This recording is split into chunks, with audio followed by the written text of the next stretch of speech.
right, everyone. Hope you're all doing good today. Hope you're all doing well. It is Wednesday and time for another episode of Speedruns from the Crypt, your bi-weekly horror hotfix. I'm McDices, your host for the night, and we're going to be diving into a couple of fun games here. So, in the US, it is currently the Wednesday before Thanksgiving. It's a fun holiday here where we get to be thankful for those we got and celebrate time with family. So I thought it would be fun to kind of make the general theme about family today. We have a couple Resident Evil games that will be tackling that, and also both these games are pretty fun. One I don't think has been seen on GDQ in quite a while, and I don't think it's ever been on GDQ Hotfix before. And then the other one is kind of a classic, so we're getting into both of these tonight. And I'd open things up first. We'll be hopping into Resident Evil Code Veronica with Speedy-ish. Take it away. Hello, I'm Ish. I go by Speedy-ish on Twitch. I am based in the Philippines. I do a ton of Resident Evil, some Devil May Cry, and all that. Here, I'm going to be showing off any percent glitch. Basically, we're going to be not an entirely game-breaking glitch. It's sort of minimal, but it does make a ton of difference. It'll expedite quite a ton of time. They'll get us through the run. So yeah, I'll go ahead and select the difficulty.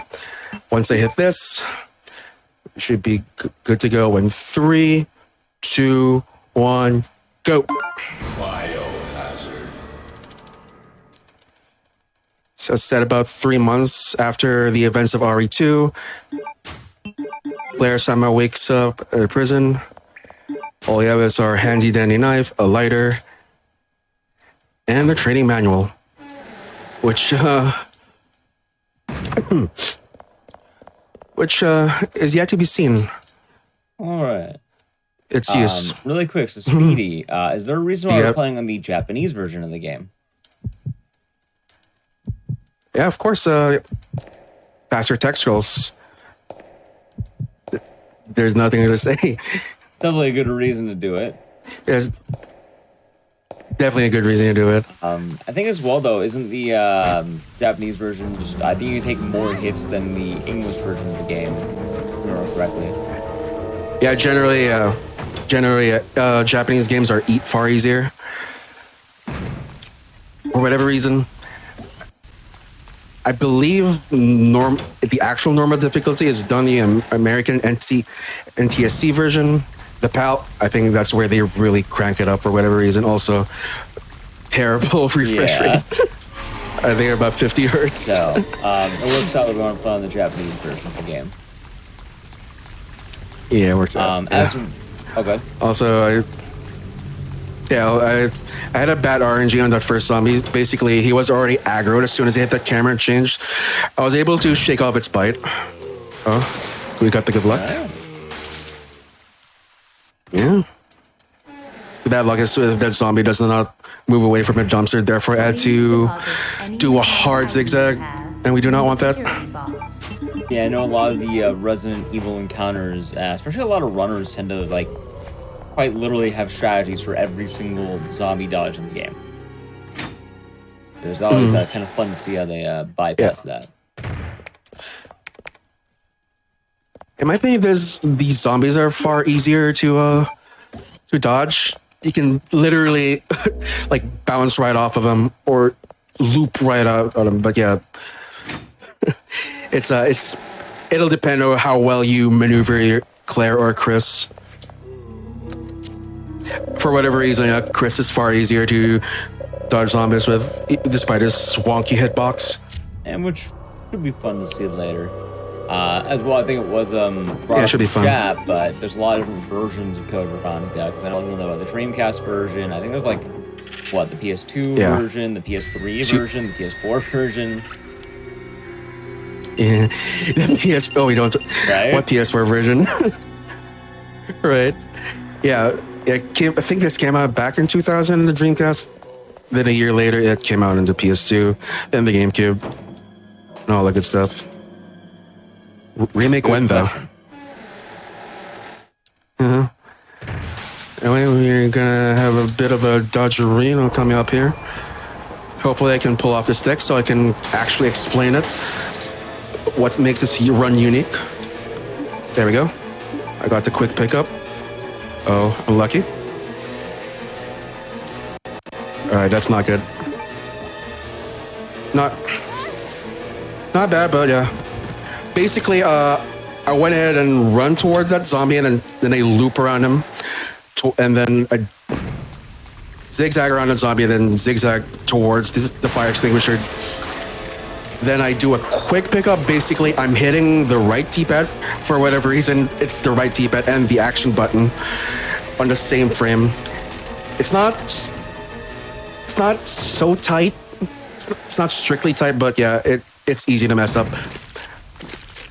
And you can only perform it on items that are laying down the floor. Also, we're coming up on my favorite reset point. So we're just gonna loop around these zombies to get them to lunge at me, so they can give me a much favorable pattern on the way out. Oh, I didn't get it. Oh, thank you, Carl. Thank you. Oh, that was a good prison, apart from that crouch on the briefcase.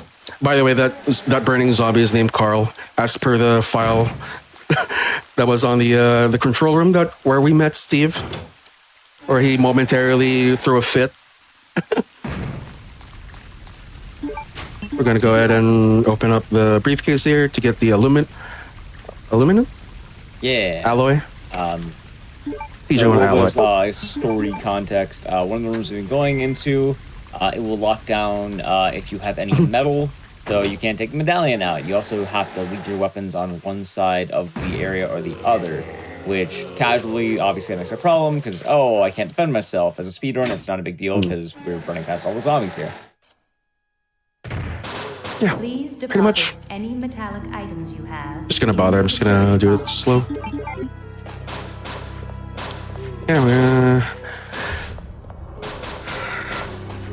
go back here. Oh, we do not want to read that manual. This will be an entirely different category. I do know how to run that category though, but yeah, right. Although preferably it'd be good to see the cool glitch we got going on. The glitch. Just to kind of give a heads up for the chat here, the category you're doing is ancient glitched, which if you do glitchless, then you don't have to worry about this. But there's a very interesting glitch in this game utilizing the manual that makes a lot of the end game encounters actually just mid game encounters a lot easier. Endgame still has to play it pretty straight, but around what's his name again? It's the snow boss guy, the Nosferatu, I think. Yeah. Nosferatu. Up to that point, you're gonna have a nice weapon that's gonna be a pretty neat glitch if you've never seen it before. So I'll just keep it a bit of a surprise. But the catch is you need to have the manual in your inventory the whole time, so you're playing with an inventory slot down. Which, for Resident Evil games, you always have limited inventory. It kind of makes a big deal. Yeah, therefore, slot number 2 is slot number 1. For the entirety of the run. And now we're hitting we're kind of out of like the little intro section, and we're going to be hitting the first major hub. This game has a lot of hubs, and like, the first one will be like the mansion, I guess. So yeah, do this about 7 full pushes and 2 inward. Then I can just go ahead right there. I can already activate the hitbox on that box right there early on. For whatever reason, I didn't see that thing bounce. Interesting. I thought I for sure messed it up. Yeah, another whole W looping around these zombies. Making our way to the next, as Dyson would say, hub. Yeah, it's always kind of weird, like the area, there's like a few different ones in the game. There are, you have to solve the puzzles here, and then you can progress and go to the next spot.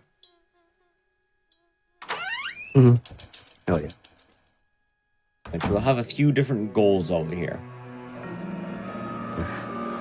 We are at the Ashford Palace, owner of this island called Rockford Island. Yeah, I didn't even mention, we are in a place called Rockford Island. So prior to the intro, Claire was on his infiltrated a umbrella lab in Paris, was it? Yeah. Yeah, Paris, to search for lost brother Chris. In the process, she gets caught. She was sent here.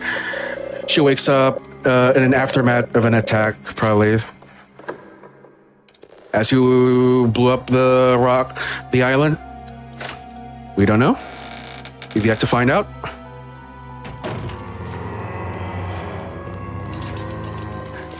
There's another dodge there where you can do a wide line and run towards the wall, but yeah, it's kind of tricky because yeah, that zombie can like grab right at the camera change, which is pretty common in Resident Evil games. But that particular one is frustrating.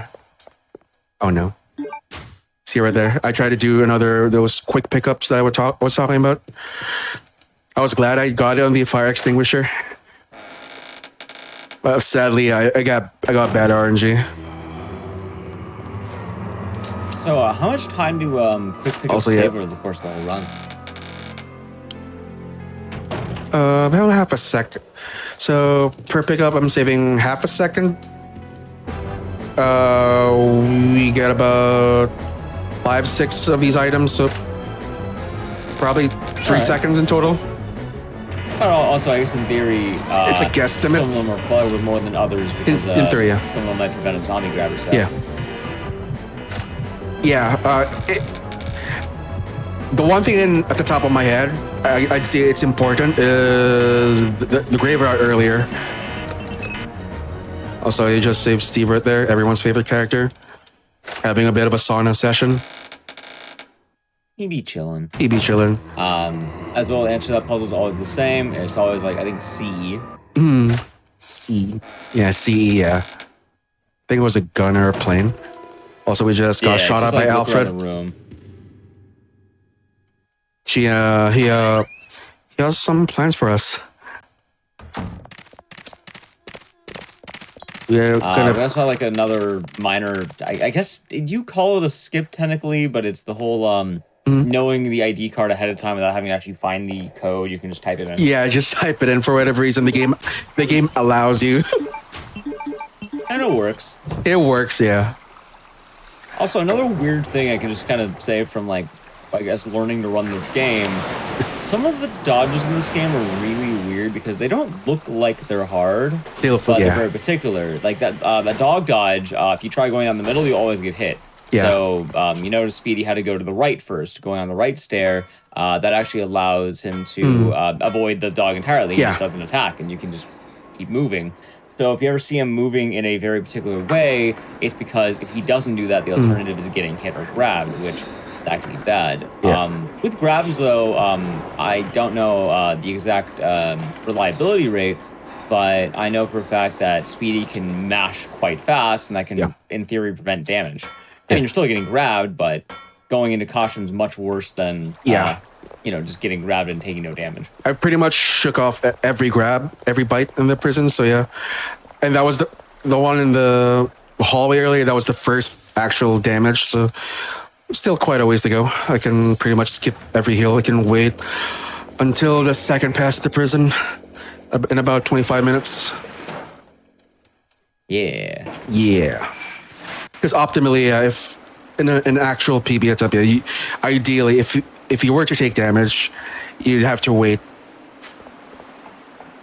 up until 35 minutes into the run. Because, that's the most convenient pickup of a heal. And I do know there's a few spots for people who are learning, like by the boxes, there's some urns. I had to find a lot of these urns. Yeah. Thankfully, there's a lot of convenient heals if you're gonna pick up this run. Yeah. Yeah, thankfully. I do know there's a minor downside, though. Also, it's pretty simple. It's moving the crane up, picking up the box, although we will be actually having a big zombie dodge in a moment. But another thing for those of you who don't know this game is Code Veronica is incredibly punishing for newer players because this facility here in the Rockford Island, you actually have a bit of a shared pool of resources. So anything you take with Claire, you don't leave for Chris later because you're going to be swapping characters partway through. And for most new players, you don't know this. Yeah. But luckily we do. Luckily, with it. I'm sorry. I think I might have messed it up my positioning. Let's see. Let's see what I can do. Oh, we get it. Oh, don't embarrass me now. Right now, we have to get a key card to be in the back of these zombie dudes. We're going to have to dodge past them. Oh, we got him. Grab the card, and yeah, it looks like we're out of there. All right, great dodge. Oh, yeah, I've been messing it up in all my practice runs. I'm actually glad I got that. You did good. Yeah, it's clean. Yeah. If I'm going to get... Rather... Anywhere but here to get cursed, right? Exactly. Exactly. And that does tend to happen a lot. As well, I will say we do have safety saves to run just in case, because for those who are unaware of this game casually, this is known as probably one of the hardest Resident Evil games to beat. Yes. We are still going by our RTA, right? Because, all the backup saves that we're going by are my practice saves, so don't mind it. IGT. You're using RTA for the actual timing here. Ideally, we can look at the IGT when we're done, but obviously if we needed to load one, then it wouldn't be a big deal. Yeah. We don't get the cool music by the end. That's sad, though.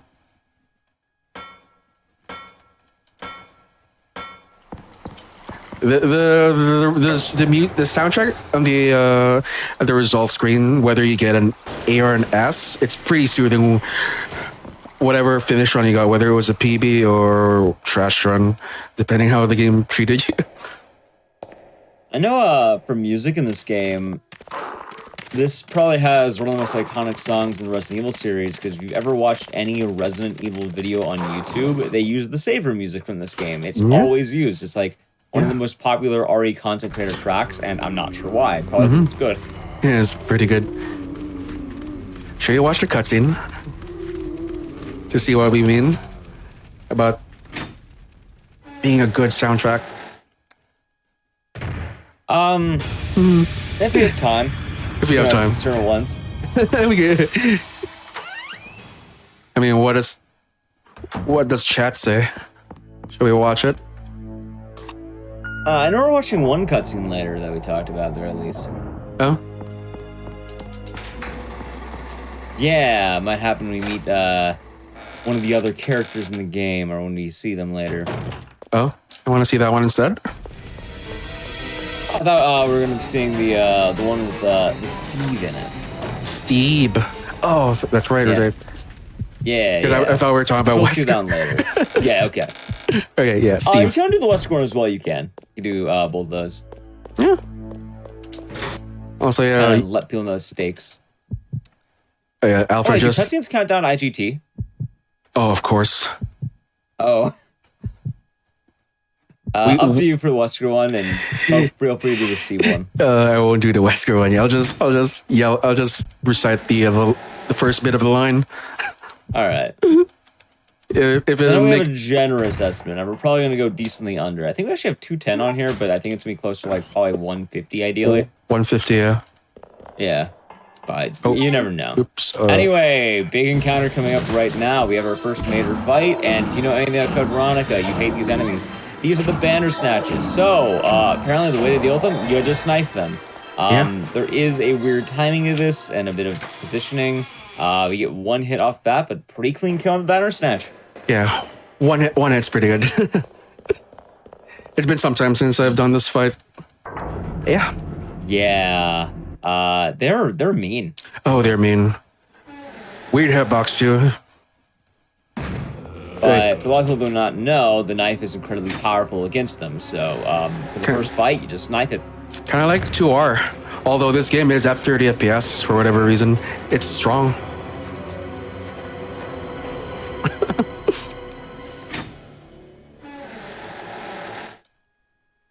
And right now we have a minor section we'll be playing as Steve.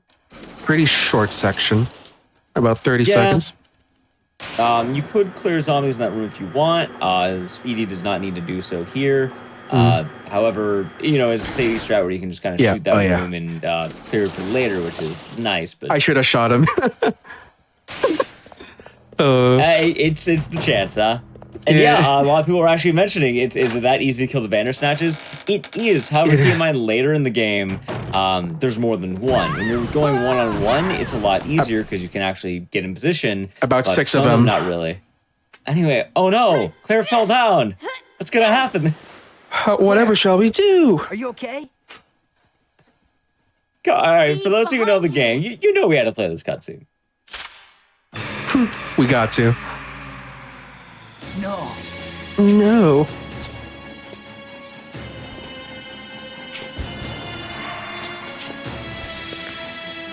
What's wrong, Steve? Shoot him! Wait. I can't. No. Steve!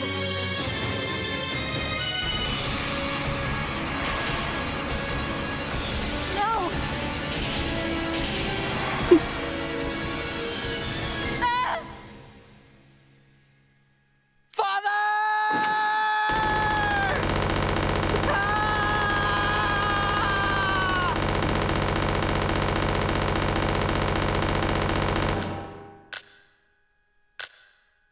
Oh my. Steve.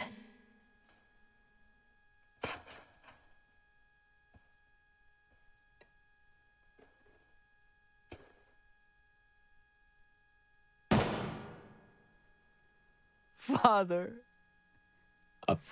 Steve's, Yeah. Steve's down. Steve's down. Father. Totally did not rip Claire into shreds.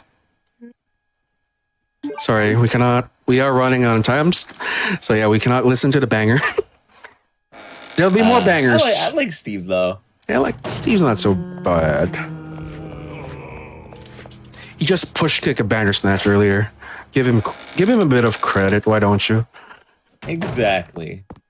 Alrighty, so now we're kind of back to the game here, and we're gonna be hitting a round of puzzles.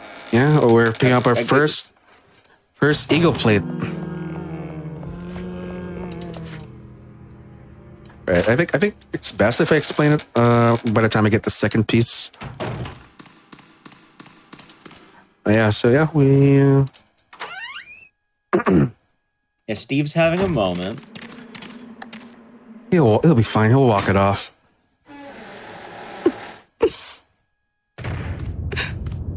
I think that also unlocks the door, so now we can kind of backtrack to an earlier area Yeah. of how we kind of got here.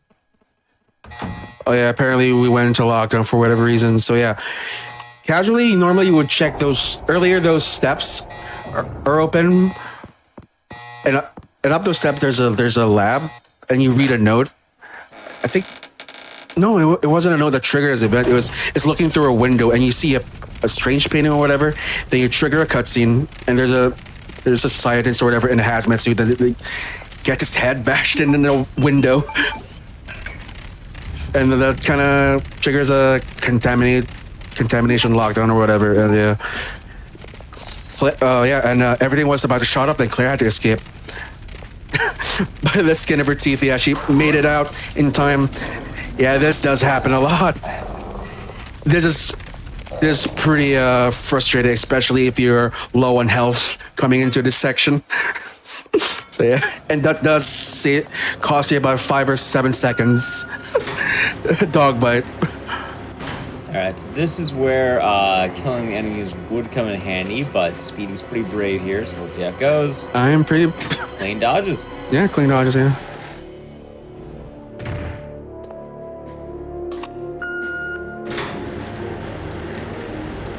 So now we're getting a weapon.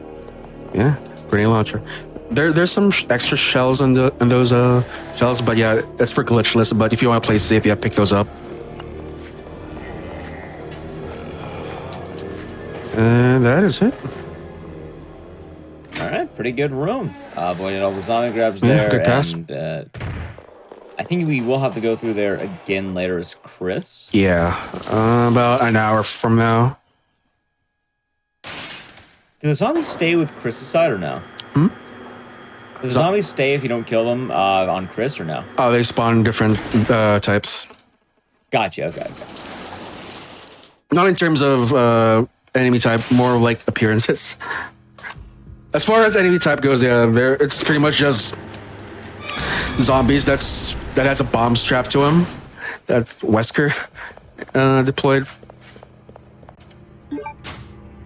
So we got our first proof. I believe the red is the army proof. And that's our key out of here. So yeah, we take control of camera.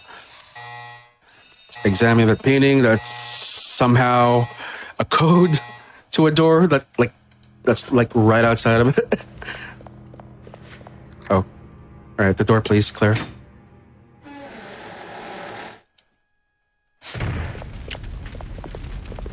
My diagonal isn't as good as before.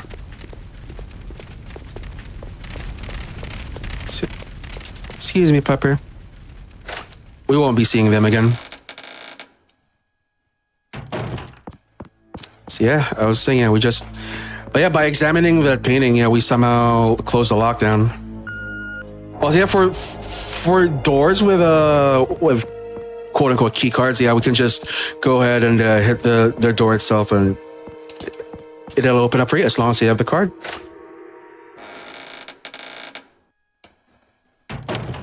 Here we are. We're gonna type in the code that we examined earlier in the surveillance camera that we got from the painting.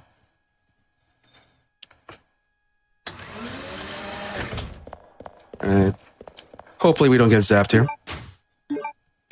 Biohazard contamination detected. That was the dude I was talking about earlier. The one that got his head bashed in. He's chilling. He's chilling. Just a minor concussion, you know? Yeah, I'm sure we'll walk it up. Unlucky. Yes, these enemies are a bit rude. They like to electrocute you, and they also body block you pretty madly. Luckily, we did get out fast, but it can get pretty bad in that room. Yeah, it's pretty finicky. I hear that line. As well, we are grabbing the bow gun, which is going to be very important to the run. Very. And yeah, that is it. We're just about wrapping up the training facility. Yeah, we don't come back here till later.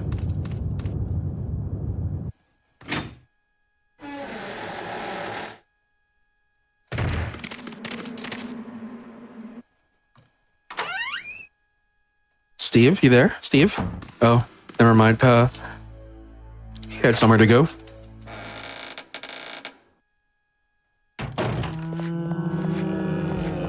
Excuse me.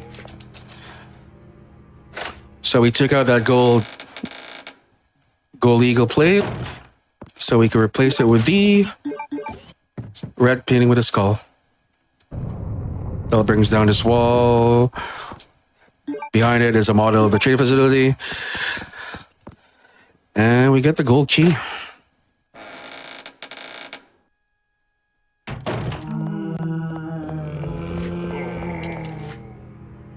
There are a few of these where you just hold W toward these zombies, but yeah, a command grab is pretty likely, and it's not fun. So I don't think we discussed the types of enemy grabs that we get. So yeah, there's a shakeable grab. So basically, a shakeable grab is when they lunge and Claire shakes.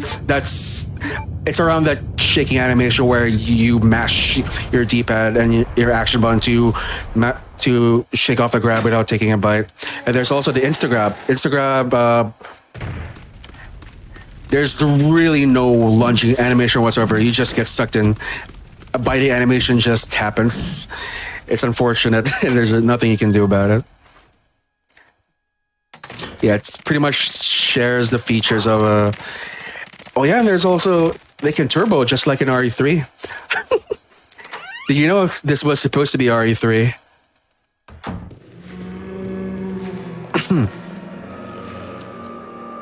Also, I don't remember, someone in the chat mentioned the game of Resident Evil the Zombie Shark, which I don't think it was this one. I don't think this one has any sharks. Sharks? Yeah, there's no shark enemies in this game, right? I don't remember. No, I don't remember any sharks on any Resident Evil. Evil. Thinking of either Neptune Oh, Neptune, or yeah. RE6. RE1 and yeah. RE1 Remake. Yeah. Yeah. Anyway, this is a puzzle. You just have to pick the errors in the right order. Answer's always the same, so just kind of knowing where to go. So really not much more than just pick the right people here. Yeah, this painting by the door, that's the one you gotta be careful with. Because I have killed PBs, I have killed world records on that door. Yes, because exiting the room would erase all progress, making you do it again. Yeah. Yeah, on top of the 15-second time loss. And we got the vase. So hopefully I got this. There's also something you said right now, which keeping the inventory the way it is very important for the way we Very, have it. Certain items need to be directly near each other. Yeah, if you, as you can see, don't mess that too much. As you can see, everything, all my pickups, I'm doing it in exact order at the second bite. Also, I'm just gonna say right now, Speedy, good luck. Oh yeah, thank you. For those of you who do not know, we are currently entering one of the largest hell hallways in the game. Actually going to be healing off the ground for safety. Returning these gold guns, you can get a bit more inventory slots. But we are about to be hitting the... Yeah. Oh boy. First things first, just to really talk about it, the lighter needs to be taken out. That is a mandatory item. You're going to need it for the part 2 of this. The part 1 is going to be the Bandersnatch hallway. Oh lord. Which, also this is always the same. It's 1971. 71, yeah. The birth year of the twins. But once you do this, the Bandersnatches will start spawning. There'll be one in this room that spawns in. Luckily, we can avoid him. But there's going to be a long stretch of area that is going to have, it's 2 Bandersnatches, and they're mobile. They also I see what you did there. Hands. Long stretch. Yeah, pun unintended. I'll say it right now. Well, yeah, one thing I didn't get to talk about, is strategy. One thing I get when I picked up the item, oh yeah, if you have it full inventory and you need to heal, so yeah, you can just go right ahead and pick up a heal, because yeah, if you have a full inventory, it'll prompt you to use that item right away, which I think is where R0 got the idea from, like using an item upon pickup. So as well, just for safety reasons, at the end of this area there is a fast, but let's see how it goes. We have there's the Bandersnatches. First 2 hits pretty light. They're actually not doing anything right now. Yeah. They might hop up here. Hopefully not. Yeah. I'll be picking later on. Yeah. I'm really not taking any chances. Moved, actually. So now I feel kind of bad. I feel like we're being dramatic. They barely move. I mean, we have to come back. Don't be wrong. They can still do things, but they didn't even move. Wow. That's rare. We made it sound like they're going to be doing a lot, and then they just can. It's like going to the zoo, and then like you're hoping that like the lion's awake, and then he's sleeping. If I even so much twinge my D-pad to the wrong side, or if I overcommit to it, I can pretty much get grabbed. Also, one fun fact I find about the run is when you enter that room where those 2 Bandersnatches, they're not there at all. They don't spawn up until you hit the camera change. Huh. Yeah. There's no enemies up on camera changes. Yeah. Weird. Yeah. So that explains why it's so quiet. I think this might be the only Resident Evil that they could have done that. I'm gonna examine the vase to get the Red Queen Ant. To get the music disc. I keep forgetting what the game calls this. This is not a disc. Music. Record? Music record. Music plate record. It's been so long since I've read this game in English.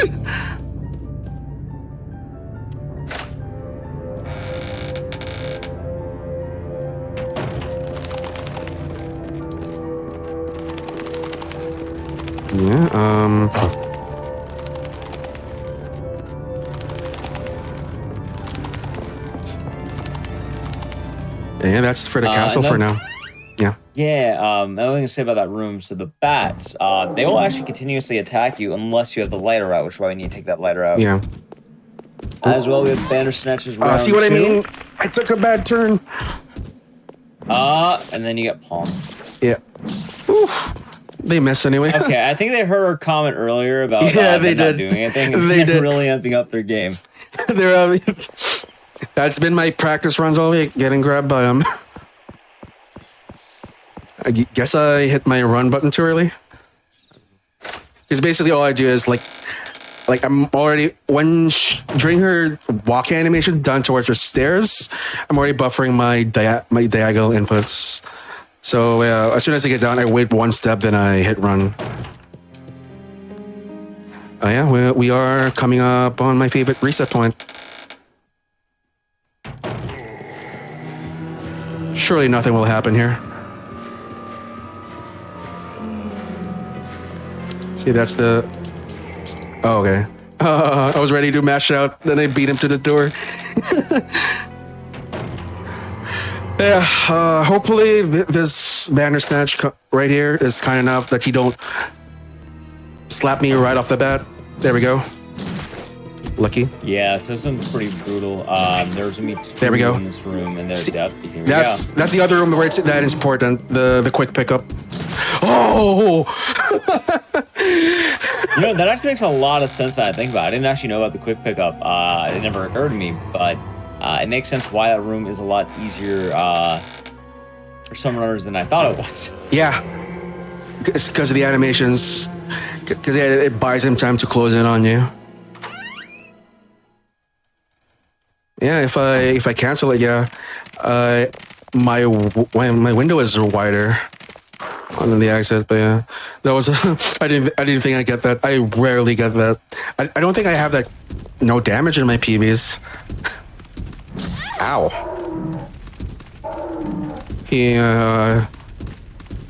The game wanted to pay my dues. You took no damage in that room. Yeah, you gotta take damage from one of these guys. Alright, coming up on Prison 2. It's a pretty short section unless you're doing S rank.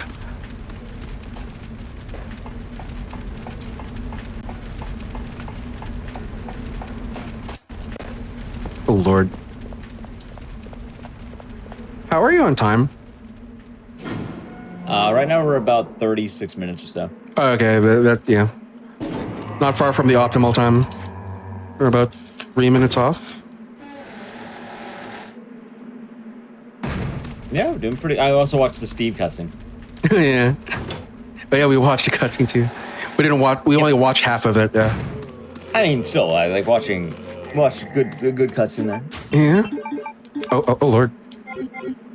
All right. By the way, we are now back to the intro, pretty much. If you remember this area, there's a lot of backtracking on the island. We're able to use the plate here, and I missed it. So yeah. Those sliding doors, by the way, they move RTs. So yeah, even if I'm on my inventory, they're still opening up. That's why I went ahead when I equipped that. For whatever reason, it it gives me a clean direct line towards the exit without getting grabbed. Right now we also have a minor fight. This is also just one of those things where you just have to go into this room and leave the room, and it'll spawn a guy. Yeah, And right now we're getting ready to for a pretty easy fight for the most part. you should see the knife only fights for this guy. Oh God! Well, I imagine it's both the guys too, right? Both of the yes. Interesting 3 weeks of my life. All right, so we have the doctor and we have a zombie. Both of them are alive, by the way. So you're gonna have to actually kill both of them. But we are using the grenade launcher. It's actually, I think, one of like the main uses of the grenade launcher in the run. Funny enough, like we got it though. Yeah, we got him. Easy fight. We get the eyeball. I think off camera, like it hit the second zombie. Therefore, upon impact, the explosion was a lot wider. Therefore, it dealt extra damage to the super zombie, thus killing him instantly in one shot. That might be my theory. As well, we reuse the strategy. Bats are down here, so just getting out the lighter, nice and easy. Oh my god, I never thought about that. This is going to sound really dumb. That's another one of those things that it doesn't look like anything, but going to Claire turning right there instead of just, going the direction you want, that avoids a grab. Every time. I learned this game recently, and trying to avoid that grab, I can never avoid it, because I'm not like, oh, I gotta go cut the corners. Like, nope, grab. You still got a good time, though. A 150 is not easy. Yeah. Yeah. Also, I guess that's kind of part of the reason why I know more about Code Veronica now. I learned this run recently. I've been trying to learn more games, and Code Veronica has probably become one of my favorite runs to actually do. I need to actually do this game again. It's been just a minute, but I think it's a really cool run. It is a cool run. It's been a year since I've actually actively grinded this. I've not been running any Resident Evil in the last 4 months, but yeah, I'm glad to be showing this off. Yeah. The rest also, is somewhat off. Self-explanatory there. You have a coffin. You have to turn the the crank there to open it. Pretty easy. You get the cool dodge there. Well, finally, we're in caution. So when you're in caution, you don't necessarily move any slower, but her turn ranges are still slow. So yeah, you're gonna have to. You're in for a bit of a squeeze in your D-pad, if you know what I mean. When you're in caution. Yeah. But luckily, luckily, around, but. Oh, it's like the fast right here, yeah. Yeah, there you go. That's the optimal fast pickup I was talking about earlier. Like, if the first 30 minutes in the run, you're in caution all the time, messed it up. Yeah, you're just gonna have to wait it out till you get to this part of the run. Unfortunately. Also, I really do want to say, this really does show that the Japanese version is quite helpful. Which I had to learn this the hard way, because originally I bought this game on PSN, I bought the North American version, and then I was watching runs, I was like, wait, why can the other runners take so many more grabs? And then I looked into it and I was like, wait, so the North American version, you can eat 4 grabs of damage, let's say that. So obviously you wiggle it off, you can get more, but you have 4. On the Japanese version, you get 6 before going into the cockpit. Yeah. 6. Which, granted, you shake it off, yeah. Like, obviously you shouldn't be getting grabbed in general, but just having the buffer is really nice in general. Yeah, the 30-second timestamp from text, does. Yeah, and then also text being faster in general is nice. But the downside is the easiest way of getting the Japanese version is by buying a Japanese physical copy of the game. Or having to create a Japanese account. I just bought the Japanese port of, like, it was like RE4 and RE bundled, which I didn't even know was. Actually, I have it right next to me. Oh, nice. Yeah. Also, we have Wesker coming up here. Greetings. Yeah, it's like the Biohazard Revival. RE4 and Code Veronica on the PS3. Does it still go by $200? No, actually, this is pretty. It wasn't that expensive because I bought the Japanese version and it was like, I think it was like maybe $30, $40. It wasn't that bad. Oh, not bad. I mean, I was ready to pay a lot more than for Code Veronica. Probably expensive. No, physical copy. Also, glitch time. Yeah. Okay. Here we go. So going to the actual tech here. We've been tamping the rock star. All right, you're about to hate everything. So these are explosive bolts. Explosive bolts are very, very strong, but they're limited. So right now we have 10. So first things first, what we're going to be doing is we are going to be having the 10 in our bow gun, and we're having the bow arrows next to it. Bow arrows are weak and bountiful. The explosive bolts are strong but minimal. So what happens is, for some reason, you equip the bow gun and then you read the manual. What that will then do on the file tab. Yeah, on the file tab. But what I'll do is that will equip the item next to the equipped weapon you have, or the equipped weapon. So by equipping the bow gun with the explosive bolts, what happens now is that is the priority item, so to speak. So we have 10 explosive bolts. However, it's not going to deplete that. What instead it'll do is it's considering the 50 bolts, like the bowgun weak bolts, as all explosive bolts. So we don't have 10, we now have 50. 60. 60, yeah. Alright, yeah, because I think you get the 10 in the gun, then you get the 50 on the it'll deplete the actual, like, the 50 before going to the 10.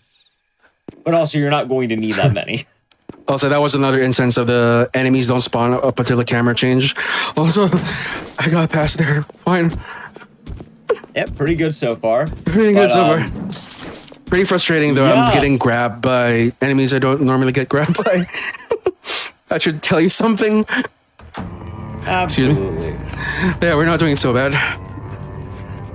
But yeah, right now we're gonna have a lot to work with. So since we have the bowgun explosives, instead of having to worry about the zombies here, we're just going to shoot them. That is going to allow us to sort of bypass them. Yeah, I'm gonna pick that up also, now. Oh yeah, fast. Yeah, because if I pick it up on the way out, there's a chance one of the zombies might climb up, and that's whatever time you got, that's a rip run. Another thing to be mentioned as well. One, if you get more bowgun bullets, you get more bowgun shots. Yeah. Or bolts, I should say. Which is why it's such a powerful glitch. You get so many of that item. Also, I think this works for like anything that's next to it, if I remember correctly. Yeah, pretty much everything next to it. Mention as long as you have this herbs. said weapon equipped. Yeah. I think you So can that get is the an downside. infinite herb. As long, if you have a handgun, if handgun equipped and you have the herb next to it, it's if you shoot for whatever reason, wrong way. I forgot how the herb glitch works. I think there was a time it was routed in the herb glitch, but it was never viable for whatever reason. And that is why we needed the manual. Honestly, I have no idea why that works. It just works. It works on every version of the game. Never get patched. Oh, no. I'm not saying anything. No. How did they get a patch code Veronica? Hey, we have an update for the PS3 game Code Veronica. Why are you updating it? No reason. Well, RE1 Remake and RE0 got an update recently. Oh god, really? Yeah, I think that put some of the coders to work to fix the auto splitters. That's so weird. That's so weird. It's an 8-year-old port of a 20-year-old game. Capcom why? Also, remake this game, please, win. We can hope. We can hope. Yeah, so let's talk about a few things in general. The actual goal of this whole island is that we need to get like the 3 proofs. I think it's like land, sea, and air plates. Yeah, that's a Navy, Army, and Air Force. Yeah, that is the actual goal of what we're doing right now. Yeah. Which we have 2 of them, and funny enough, earlier in the run, you may have saw like a green glow on the ground. That is still the item. Yeah. That's the last third. That's the last of the proofs. Yeah. Well, if you're playing casually, that would be the first. Yeah. Because normally, I better keep this item, it's safe, but it just hogs an inventory slot or a box. So you have to go back to the box, so it's nice just to do it now. And just do it now. But if you pick it up later, that'll save you a trip to the item box. Oh, he's a good boy. All right, hopefully he doesn't grab me by the head on the way out.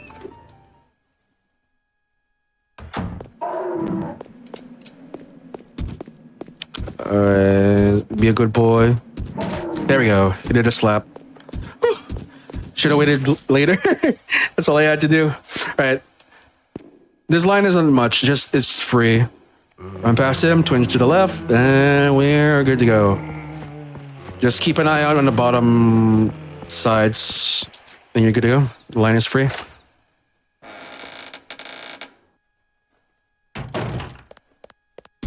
Now, something to get mentioned really quick.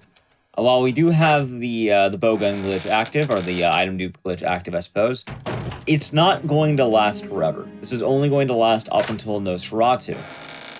Also, you cannot, under any circumstances, equip any other item, or else, it's a rip run. So, you cannot improvise, even if you wanted to, because, we are, I think you're pretty much locked out of the, you're denied access to some areas, because, we are coming up the end, quote unquote, end game, because, we are coming up the end. This is disc 1. We are coming up at the end of disc 1. So, you're pretty much locked out. Also, we're about to meet the everyone's favorite guy there. We have the cutscene. I think we already have. Wait, do we have the cutscene? Or either way, it's there. Wesker's here. Oh my god. Yeah. Oh my god. Let's see. I'm gonna pick this up for safety. Which, See? I guess, funny enough. Also, we're getting more bowgun bolts. You can grab a few of these throughout the area. This is the best one. It's right there. It's safe. There's more around earlier. Like, there's one when we got the ID card really early, but it's not really worth grabbing that one. Just too many zombies. There's one in the center area that I think are, like, right before one of the ones you do grab by the tank. Like, on the ground, there's one. Yeah, but since they're dogs, yeah, it's just not worth it. Yeah. I mean, if you do know if you're pretty good with the quick pickup, you can go ahead. But yeah, just there's far more convenient spots. Just get those instead. Yeah. Also, yeah, any cat jammers. The self-destruct system has been activated. All personnel evacuate immediately. I've seen some emulator runs, and yeah, this is among the laggiest area for whatever reason. Oh yeah, that reminds me. So I was going to talk about it earlier. While there are a lot of versions of this game, the best version is arguably the PlayStation 3 version, which is really weird for a game, but it's specifically the PS3 version. But the reason why is because the original game is solid, it's fine. You know, the Dreamcast, PS2, that's okay enough. But PS3 version is actually just a whole HD update of everything. So they make it look nicer, it plays nice, it looks good. Yeah, looks good. The problem is the PS4 version you think would also be nice. No, it's apparently like an emulated version of the PS2 version. Yeah, it's a So PS Classic. Yeah. So you have the downside where it's not the PS3's HD update or HD port. Instead, it's just the PS2 version but emulated, which is a difference. And it's slow. Yeah. Yeah, to some it might not be aesthetically pleasing, but yeah, the load times are, oh my god, yeah, they're silky smooth. I think I've learned this on the PS2, but by the time I swapped to the PS3, I was like, oh my god, why didn't I do this sooner?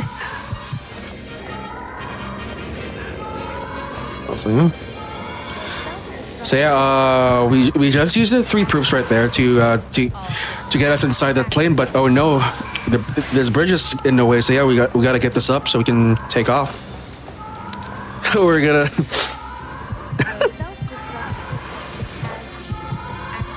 Yeah, we're gonna have to raise the bridge. Oddly enough, the lever for the bridge is inside the plane. I wonder what the thought process of putting it right there. That's a good question.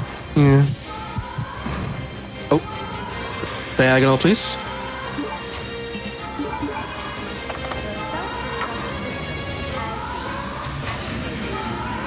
There we go. As well, it should be mentioned, we do have a couple of fights coming up. Yeah, everyone's favorite soft lock spots. Everyone's first casual experience. Yeah, so just to kind of go over it, there are 2 boss fights in a row, and both are pretty hefty. A lot of people might run out of resources, and if you do, you quite literally can't get out of the island. Code Veronica it's weird because this has quickly become one of my favorite Resident Evils, but as I also think this is somehow one of the worst Resident Evil games exclusive to first playthroughs. When you start playing it more than once, I think it shines, I think it's great, I'd argue it's one of the best ones. But when you're playing it for the first time, this game is brutal. It does not hold your hand at all. If anything, what's the opposite of holding your hand? People complain that games are too easy. This game is too hard. This game's convoluted. Like, they remove weapons from you straight up. You can soft lock the game because you didn't know certain mechanics are coming up. It just is, it's brutal. It just is, yeah. I think that's the biggest crime they ever did was, cater to the veterans. Yeah, but it's one of those things that the more you know about it, it's going to really be awesome. But going into it, just to kind of tell you what's going to happen, we're going to have a fight with a tyrant, which you know in Resident Evil, tyrants are strong. And then after that, we have another fight with a tyrant. By the way, we're in the mid-game right now. We're like halfway through the run, roughly. We are coming up on disc 1. The end of disc 1. Well, yeah, for those of you who know, this game comes in 2 discs. I think both in the Dreamcast and the GameCube. PS2 was only is an entire disc. Although that's Alpha right there for whatever reason. He has Alexia's voice. And yeah, he just summoned the tyrant.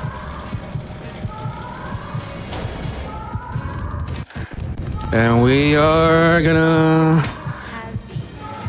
This is where the glitch truly shines. Fasten your seatbelt, guys. I want to say it's going to take about roughly, what, anywhere, like about 18 shots? 17. 17? But yeah, since you're spamming, yeah, you won't. All right, Yeah, that's a fight. Yeah, that's the fight. Yeah, if you spam carefully enough, yeah, you can kill him in 17 shots without having to squeeze in an extra shot.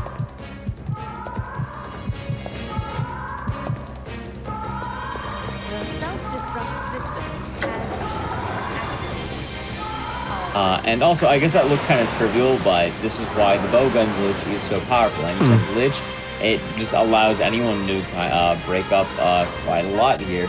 Yeah. Which, just to kind of reiterate it, the reason why this is so impactful, you're not meant. I think, oh god, I don't even know how many explosive bolts they really give you. I think there's maybe like 3 total on the island or something. I think 3 or 4. There's 1 on the training facility. No, 2. Because you get it later as Chris. You get 1 later as Chris. Yeah. And you don't get a whole lot. You don't get a whole lot. Yeah. Yeah, whatever. You get about 30, but how are you going to use those 30 bolts? Luckily for us, we have like, what, 70? We have about 70 or 80. I mean, it's working, right? It's working. We're cruising.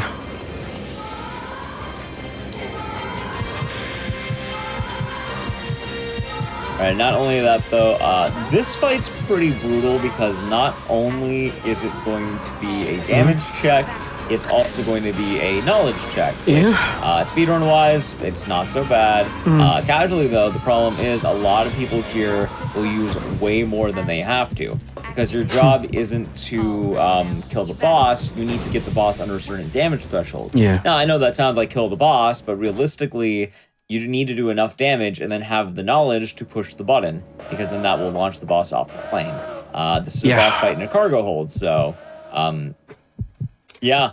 Luckily for us, it's going to be about, I think it's what, 23.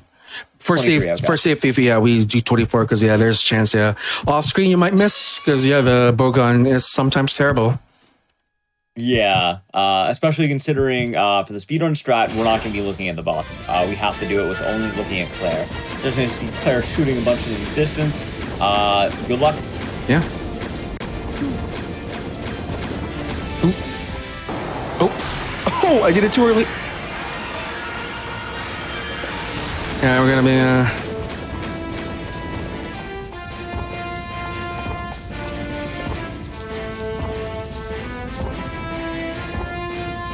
I thought that was gonna happen.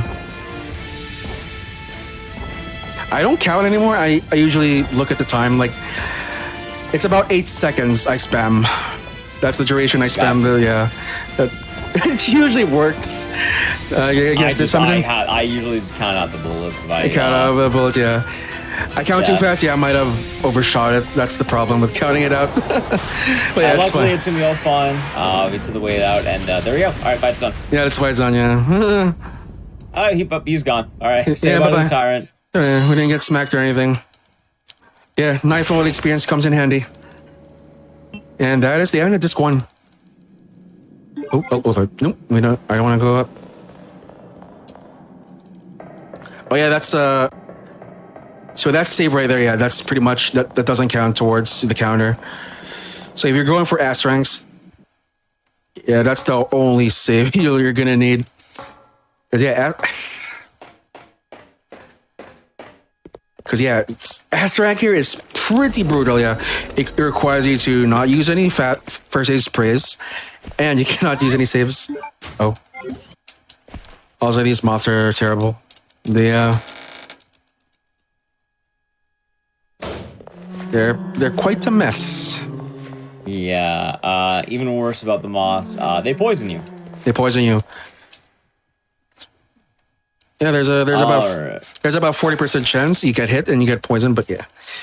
Luckily, there is a cure in the hallway, but even still. Even then, they can latch on your back while you're at it. All right, do not equip the Alrighty. knife. Do not equip the knife. Do not equip the knife. I've been knifing Nosferatu in my PB runs. Do not equip the knife. And I've not... Right now we're in Antarctica. We are in Antarctica, yeah. We're trying to turn on the power. Also, I was asked in Twitch chat, so the original Code Veronica came out on the Dreamcast. Yeah, in the year 2000. Exclusive. Yeah. And then it got ported to PS2, and then later PS3, PS4, and I think it... GameCube. 360? 360, yeah. Pretty much in the 360 version, it's also the HD version. It also has the classic version. The PS2, I think.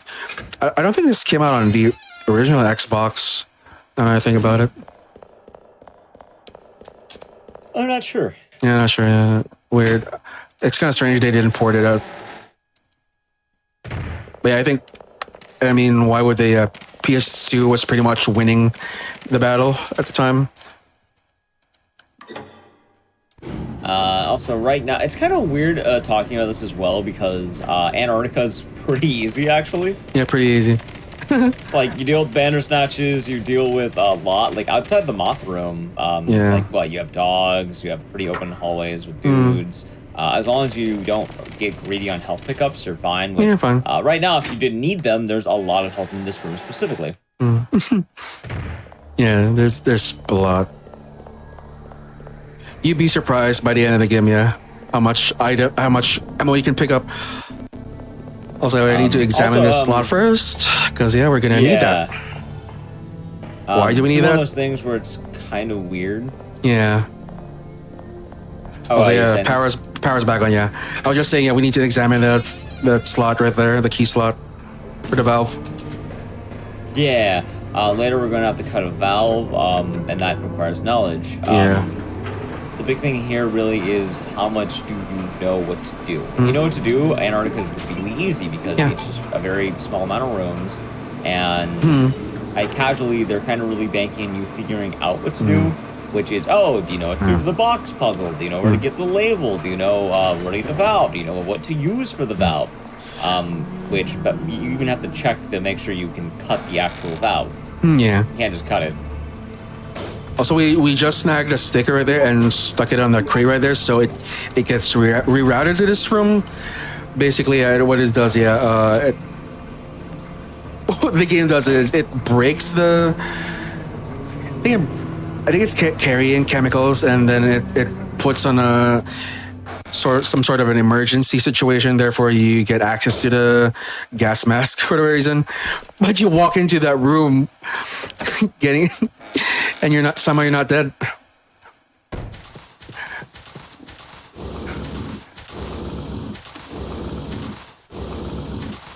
I never knew the significance of this rat.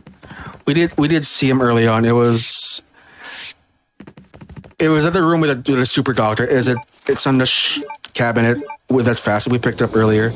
It was on one of the shelves at the plane in the Tyrant fight earlier. I don't get it. 29 bolts, yeah, we're short. So yeah, I'm gonna pick this up. We need about 34 for Nosferatu.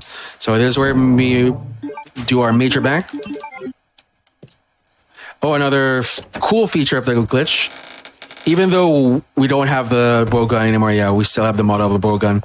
Therefore, we can still fight with an explosive bolt. Yeah, it's gonna be funny because on the one hand, we got rid of the bow gun, but we still have the bow gun. We still have the But more importantly, careful not only not will to we use the not only will we be able to use the explosive bolts, Chris will have 10. Chris will. Oh yeah, that's pretty much where the glitch ends. Up until Nosferatu. Yeah. Oh, forgot to.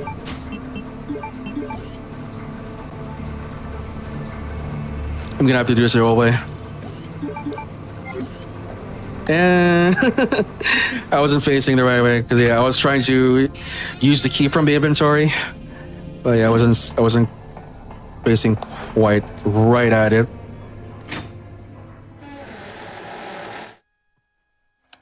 All right, can I get this quickly?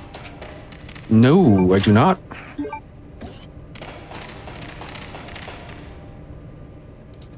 So we're about to meet up Steve right here. For whatever reason, he's allowed to to operate heavy equipment.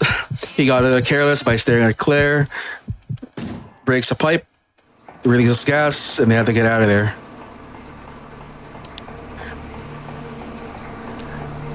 But the problem is that what do you call that vehicle again? The one with the drill. I do know. God. Oh God, yeah. I don't even know. It's like an excavator thing. Kind of, Yeah, or a bulldozer kind of deal. I'm not entirely sure. But that pretty much that's their way out. But the problem is, it's filled with gas. Thanks to Mr. Steven, Mr. Burnside. He had quite a view. He tried. Oh, what's... They didn't even walk up to her. He just stared. Where's the trying, sir? Oh, Lord. Oh. All right. Hopefully, this last pass, they're nice.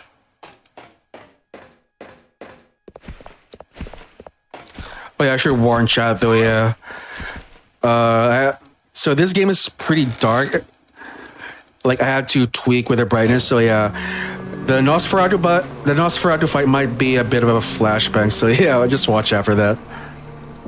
I had to compromise with the brightness and the contrast because it's so hard to see in this game. I think it's still pretty much dark, but yeah, it's not so bad.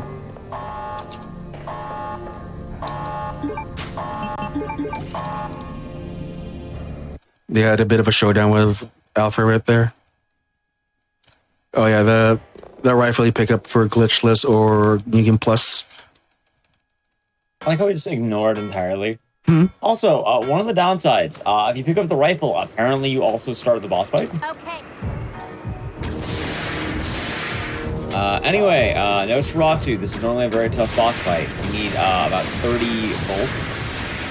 33, 34, probably. Yeah. Oh Lord. Oh, distance as well. I don't want to get poisoned. I think I've been hit 4 times now. You get hit. Avoid poison. I got poisoned. You are poisoned? No. I think you're good. I think I'm good. Yeah. If you get hit 8 times, say you get like yawn. If you get hit by yawn, there's a uncurable poison unless you get a specific serum. So, but the problem is, by the way, we're good though. Because what happened is you have to, when you reunite with Claire, she'll be poisoned, and you need to detour for a.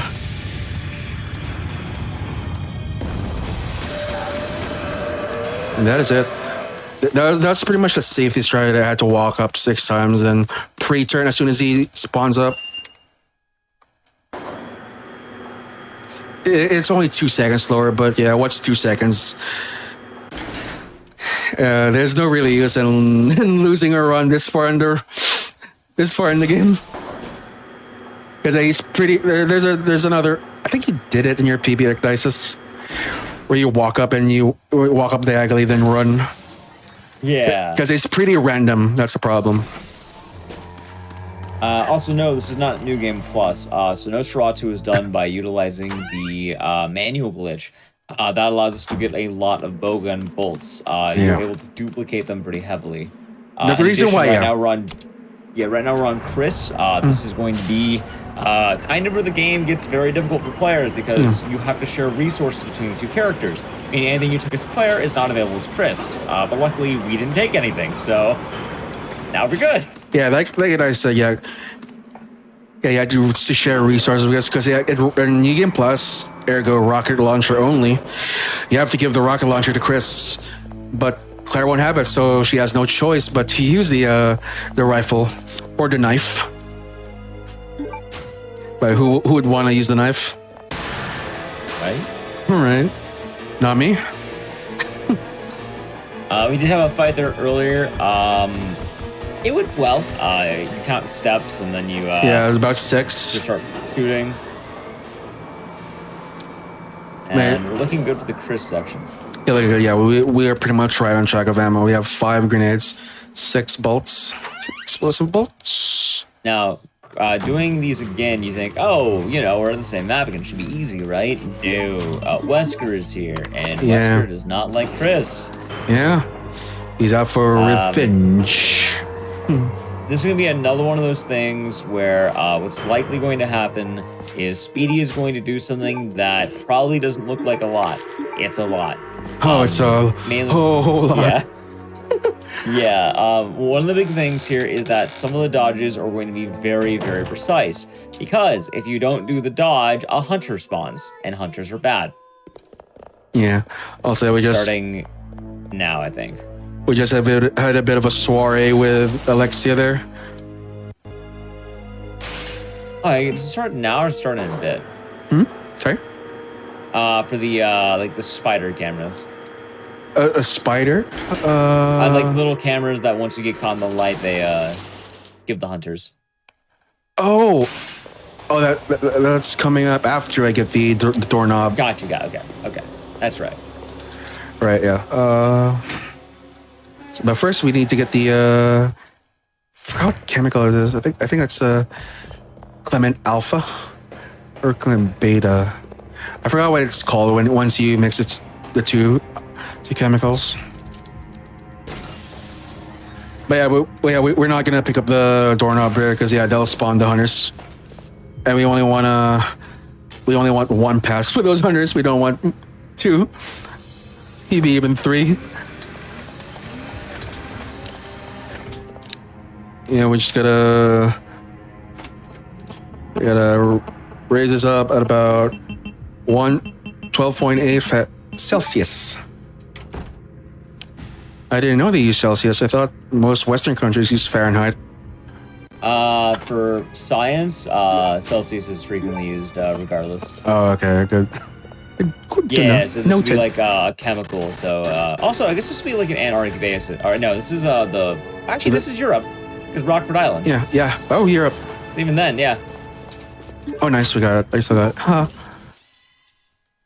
And Yeah, even then, I know for a lot of the field of science work, they will tend to have the metric units get used. yeah. Also, I messed that line up. Yeah, he jumped on me, but didn't break my ankle somehow.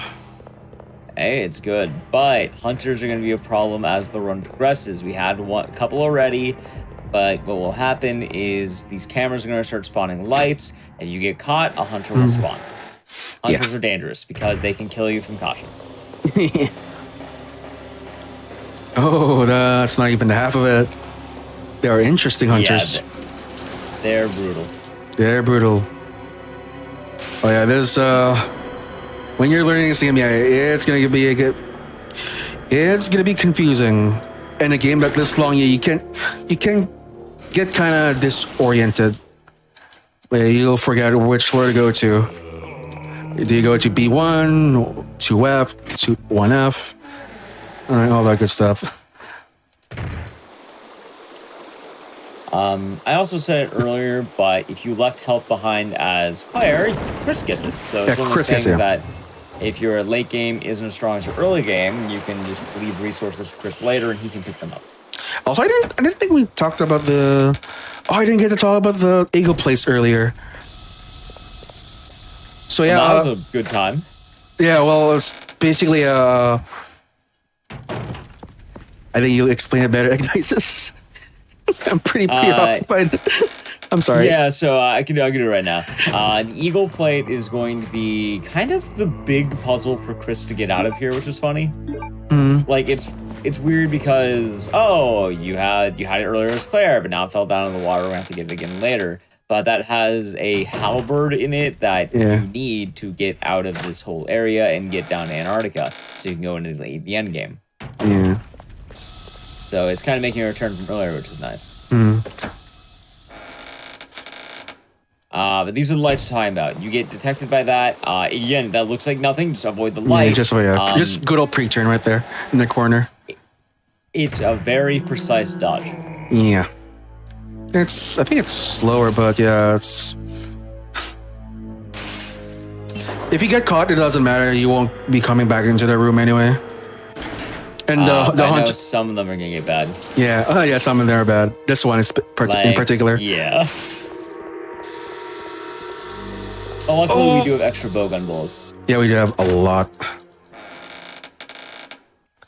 Also, yeah, what I was trying to say about the Eagle Plate earlier, because yeah, there's two uses for the Eagle Plates earlier. Casually, you either use it on the prison or the what was it? On the stairway where you get the card, the ID card, yeah. Yeah, that unlocks, I believe, the security room at the top floor of the training facility. Yeah. But yeah, it's pretty much it's anybody's game when you're playing this casually. The speedrun, it's faster to use it on the key card than the prison with a what was it? What was it? The guillotine door?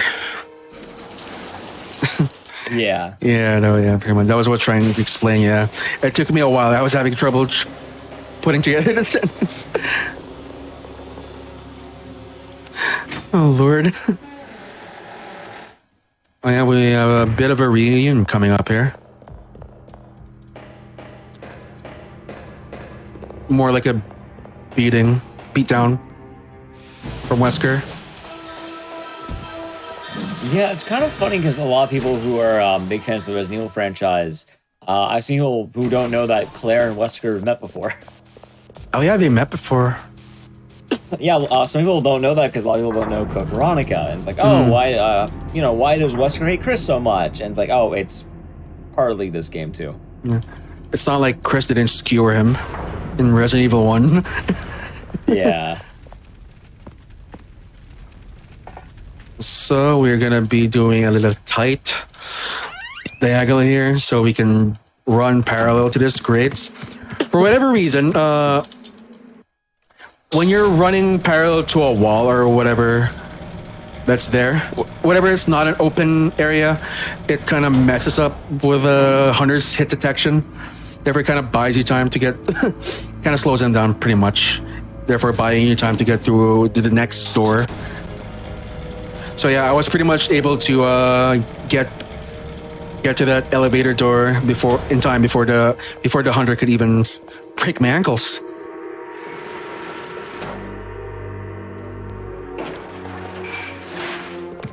Oh Lord, messed it up. Huh. He's gonna be there for quite a while till we get back here.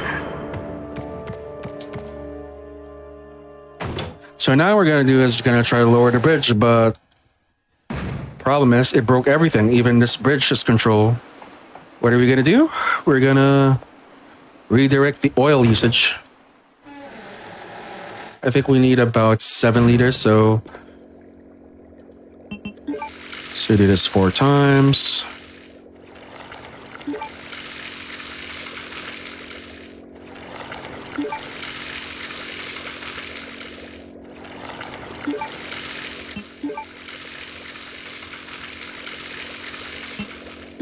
And flush it out with number 10.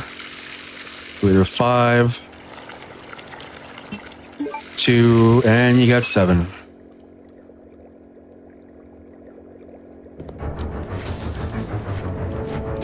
Also, you don't really have to face the controller right there directly. You can just walk diagonally and you can hit it from the side.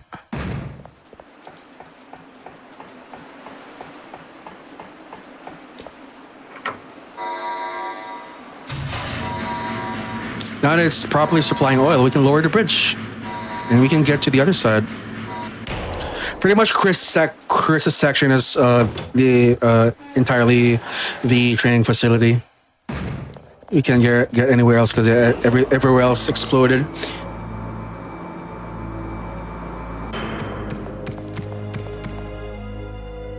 Here's what I mentioned about running summer apparel that somehow messes up the hit detection of the hunters. Yeah.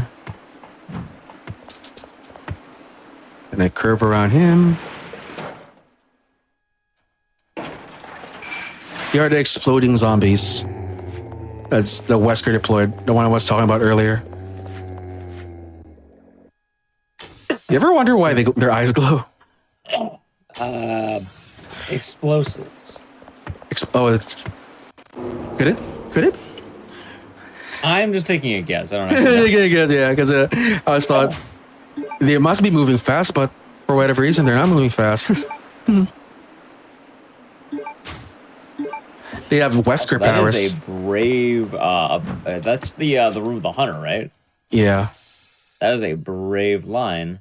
Yeah, they're just pretty much walked up diagonally. Because I think they're pretty much blind. They use sound? Like bats? Yeah. Or they're like low vision, I think. Oh, yeah, they have bad peripherals. Oh, Lord.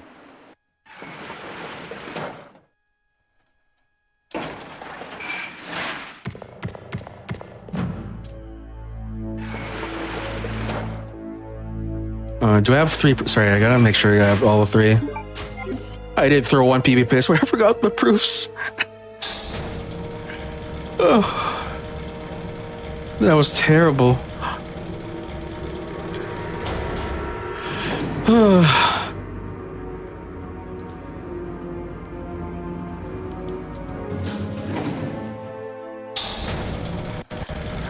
Oh yeah, we have the worst hunters of all. Where's one? Ooh, there we go. We just run up, slightly up left. Yeah, that's it. The problem is there's sort of a small pillar at the side of that door, which you can get stuck on. Therefore, the hunter can catch up to you. Oh, that grandma's my fault.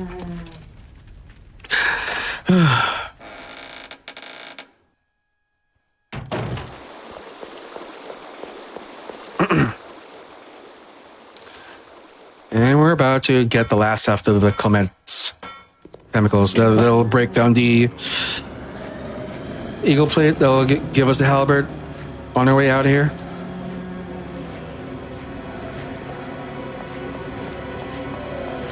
Excuse me, sir.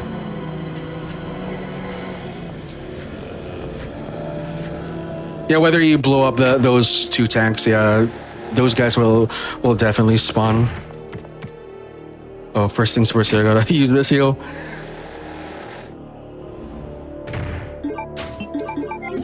We'll be fine.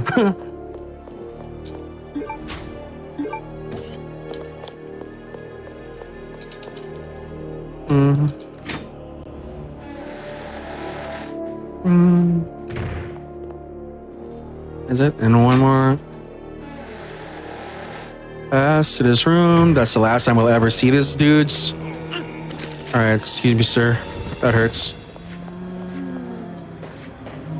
I do know about this time in the run as well. Inventory does get pretty mean. It does get pretty mean. I should have picked up that. Well, that's the extra time. Also, if I do pick up the extra pouch. Yeah. But still. It's pretty. Never mind.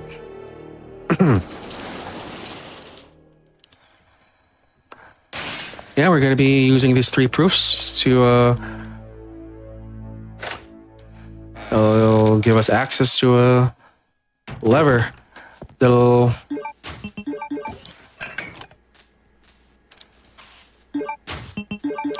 that's Navy, and that is Air Force. The lever that'll slide that model of the facility. Oh, and now we clearly have one of the hardest boss fights of the game coming up. Definitely not a meme. And it's where it's crucial you get the quick pickup. It actually can be a bit challenging, but this is gonna be kind of a fun thing because a lot of people assume this fight looks pretty hard. Oh, it must be difficult, right? No, not really. Also, we get some grenade rounds there. We don't need those. Yeah. But the fight here is there's a key card in the middle of the room. Yeah. You need to grab it. Yeah, the halberd. No, not the key card, the plate. The plate, yeah. But there's gonna be a guy who electrifies the water. A lot of people assume, oh, the water's electrified, I can't go in there. No, you can go in there. Yeah. Is that we're gonna... Oh, Lord. Unlucky. Oh. Chris brought his rubber boots today, so, Oh, yeah, we got it. Oh, yeah. We took a hefty damage here, but it's fine. Oh. Luckily, there's first aid or herbs in the corner. Yeah. I wasn't gonna use that till later. Then I remembered I have to pick up a shotgun. That'll give us access to the hangar. Well, access to a path to the hangar. Oh,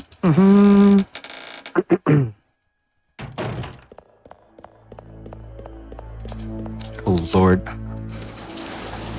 Oh yeah, this... So for those who don't know, there's a door skip mod for this game. It can be accessed on the PS3 emulator and the PS3 console. I think it's PS3 console is the only one that can use the door skip mod because of the custom firmware. But you can use it on the Dolphin emulator. Maybe even the whatever Dreamcast uses for an emulator. I don't know, but yeah, there's a door skip mod for this, yeah. Because yeah, if you have door skip, if you're on door skip, you need to go up the second floor. If you have doors on, yeah, you're gonna have to go this way. Because yeah, we're on door skip, we're pretty much skipping the cutscene of this. The stairs going up also, but the problem is, yeah, we don't get a shotgun, therefore we don't get an emergency weapon. Oh, nope.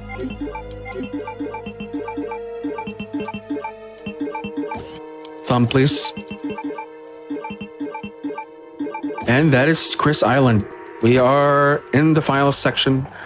Oh, I thought I equipped it back. We are coming up on the end game.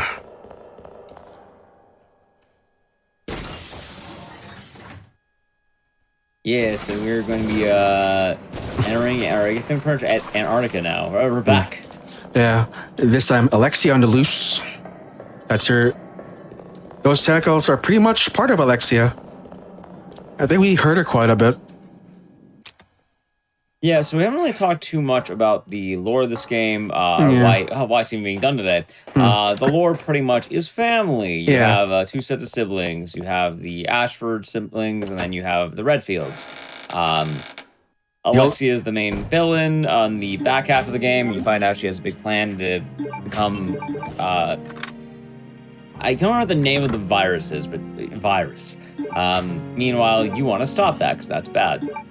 The Veronica virus, I believe? Yeah, that's it. Or just the Veronica virus. Also, yeah, everyone's favorite save room theme. My personal favorite. Pretty good. Yeah, pretty good. Despite having a few hundred hours in this game, tearing my hair out. I still love that tune.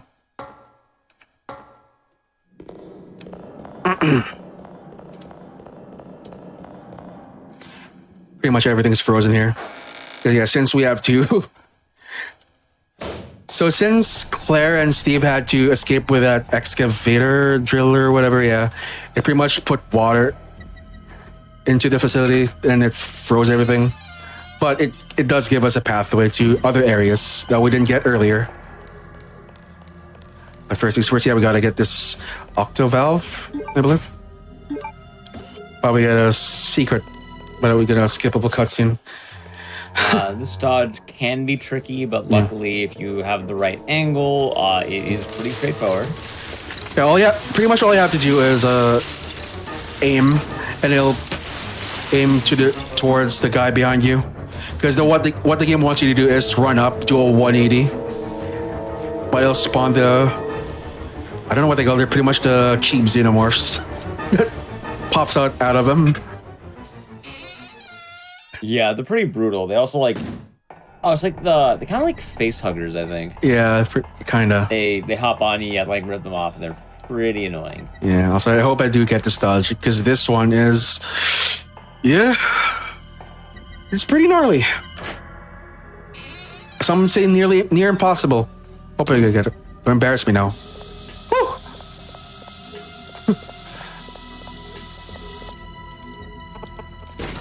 Good dodge on that one, which, by the way, if you do not move quickly, it will almost immediately tag you. I was pretty much buffering my movements on the.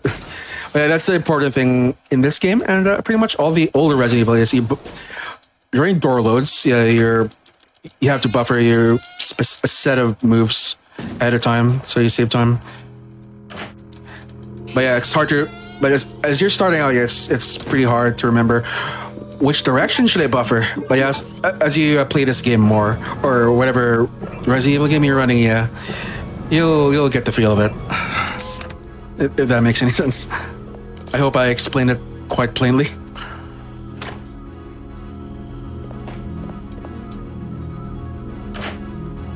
Also, we're gonna take a specific line here because yeah, this game's orgy room.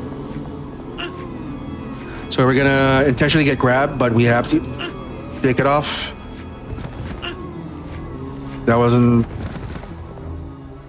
That's not the one I had in mind, that last grab, but yeah, we got through it.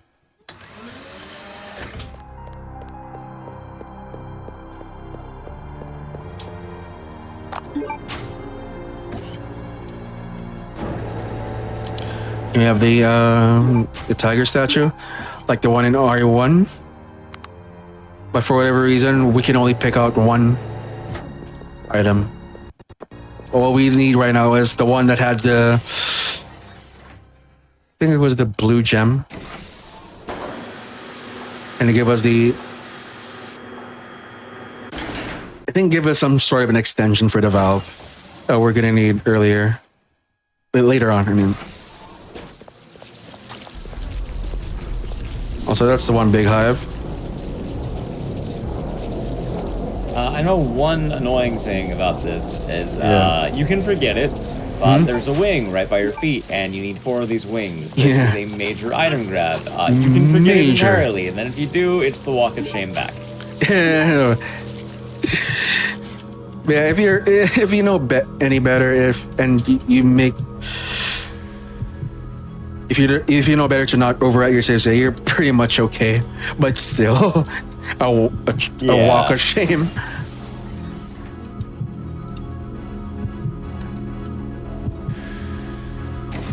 Oh Lord. So yeah, I never understood this puzzle.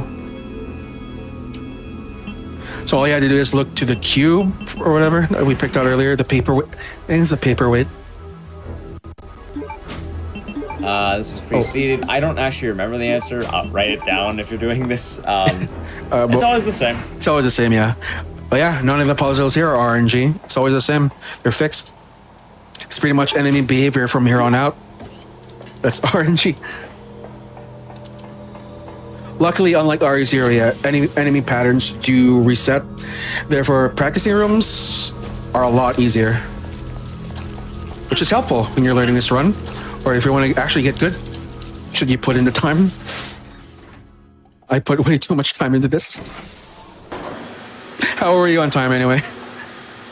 Right now we're about like 132-ish, 133-ish, about 132. I think we're on track to be way under estimate.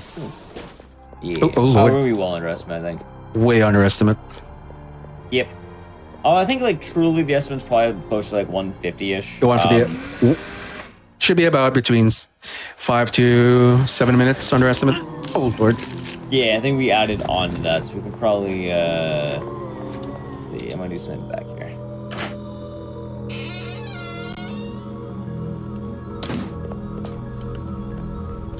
Yeah, we did, I gave out a generous estimate because yeah, anything can go wrong in this run.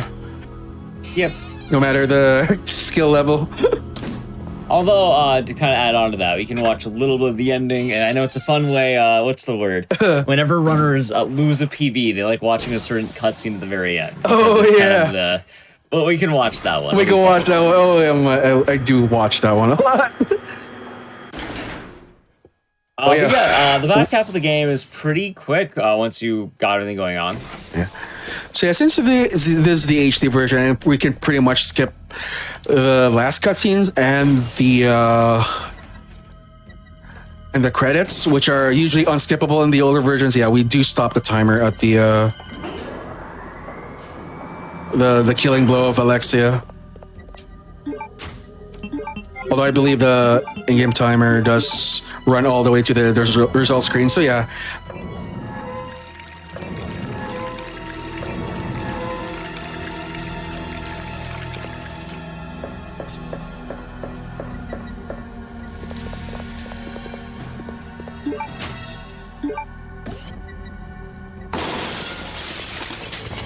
Right here, we do get a bit of a quick kill on the enemy. There's a new one that pops in. Oh, we're just gonna avoid it. Yeah. Oops. Dodge? Never mind. That rarely happens where he tanks the first shot, but yeah, we're fine. We have more than enough ammo.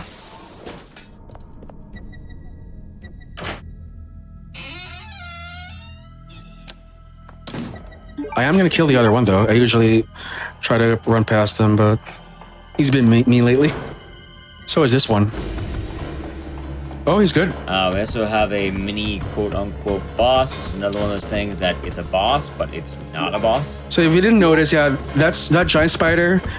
You remember the chemical room earlier where we got the gas mask? Yeah, that's the one underneath the floor, the grated metallic mesh floor or whatever. Yeah, that was a regular spider. Then since those chemical brigades, yeah, it mutated. And that was the boss. It's pretty quick. You just grab the item and leave. You're gonna leave, yeah. I think that's Alexander's earring or whatever that we got from Nosferatu. That was Nosferatu's carcass, by the way. That was hanging out. And later.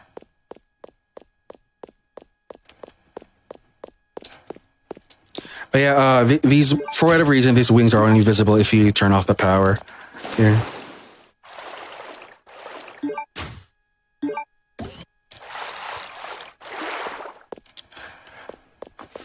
Oh, so yeah, so as I mentioned earlier, if you get poisoned by Nosferatu in this, you get a cutscene where Claire like breaks down and goes unconscious. So you're gonna have to do quite of a 2-minute detour to grab a antidote. Yeah, I think I have a fast still.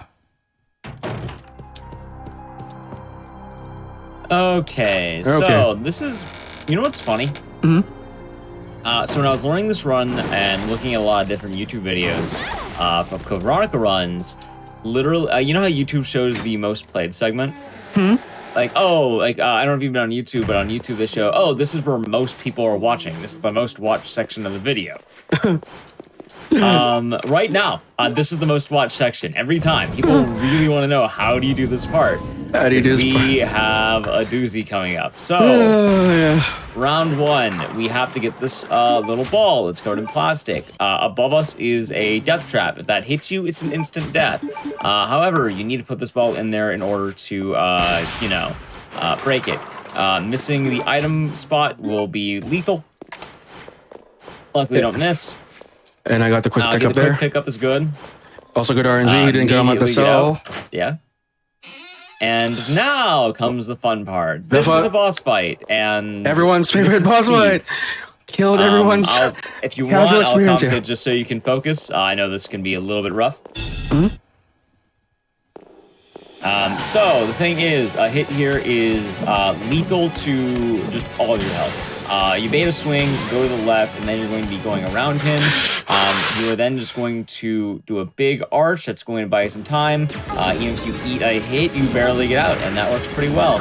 I think what you're meant to do here is either like 1, you push a button, or 2, you just can kill it off. Either Steve immediately into Alexia. You just spam grenade rounds at her. She'll die quickly if you just keep firing immediately. It's kind of funny because you think you need to do a lot more for the fight. Yeah, 3 grenades. Grenade rounds. The problem is, also a good job on the fight. Yeah, but if she gets too close to you, it's a one-shot. Yeah, that's pretty much what kills all knife only runs. Yeah. The whole like the end game of Code Veronica is brutal. It is some of the hardest runs in the gaming you'll see. We are not We still have exaggerating. more fights. We still have another fight, by the way. Yeah. So I got a pretty good pattern there with Alexia. So yeah, she almost every time she just walks up to you, but yeah, sometimes on the second shot she can just spit at you. Like there are times that she can catch up to you real quick, but that didn't happen. We're fine. Also, yeah, I am not in the mood to die right now, so yeah, I'm going to pick up that fast.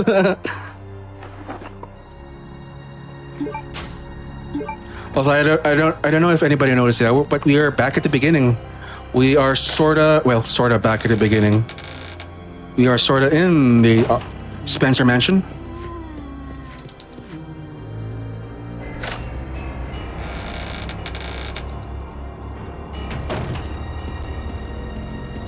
Also, yeah, that by the way is the shortest Claire section ever in the game. Yep. Which is pretty much, I'd say, how they split the sections with these two characters pretty uneven. Because yeah. So Also, as mentioned in chat about weapon splitting, because weapons between Chris and Claire are shared in the box, meaning if you gave anything to Claire during that section, it's gone. yeah, You don't get it back. you don't get it back till you take in control of Claire here, and she leaves it on that item box. And you don't leave it in the box at all because you're not thinking about it. You're done. The game ends on Chris. Yeah, So, in games of Chris.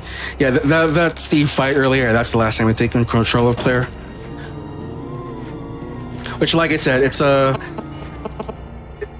a pretty gnarly split. Like, I didn't like it, honestly. Like you'd think they'd disc 1 would be all Claire, disc 2 would be all Chris, blah blah blah blah. Nah. Claire gets an extra screen time on disc 2. And a bit more on the late game. Oops, I didn't mean to spam there. Oops.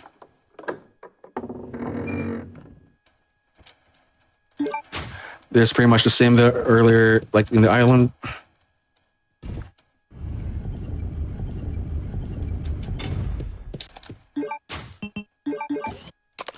We don't have the glitch anymore, so I don't have to worry about equipping items accidentally.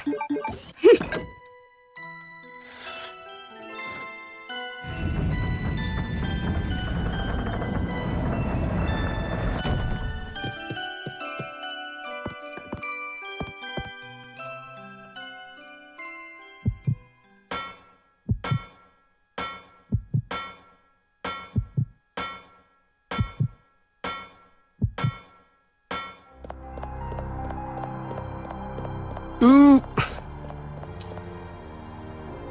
Please.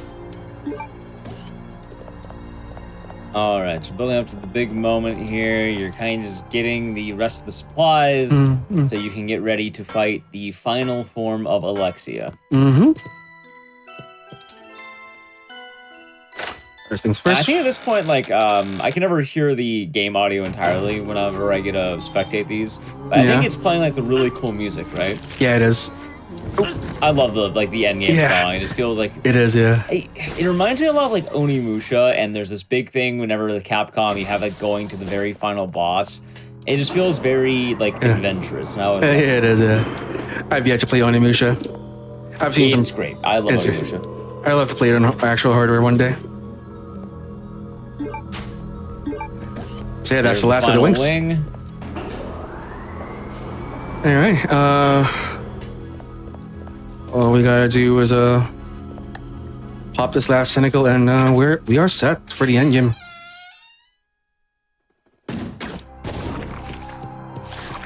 So that middle box right there, there are grenades right down there. If you need them, you just had a cussing with Claire. She passed us the booklet up right there. Also, any cat jammers. All right. as well, we are approaching the final boss. Resource, we're going in there with 7 grenade rounds, I think 7 shotgun shells, and what, we have a couple of blowgun bolts?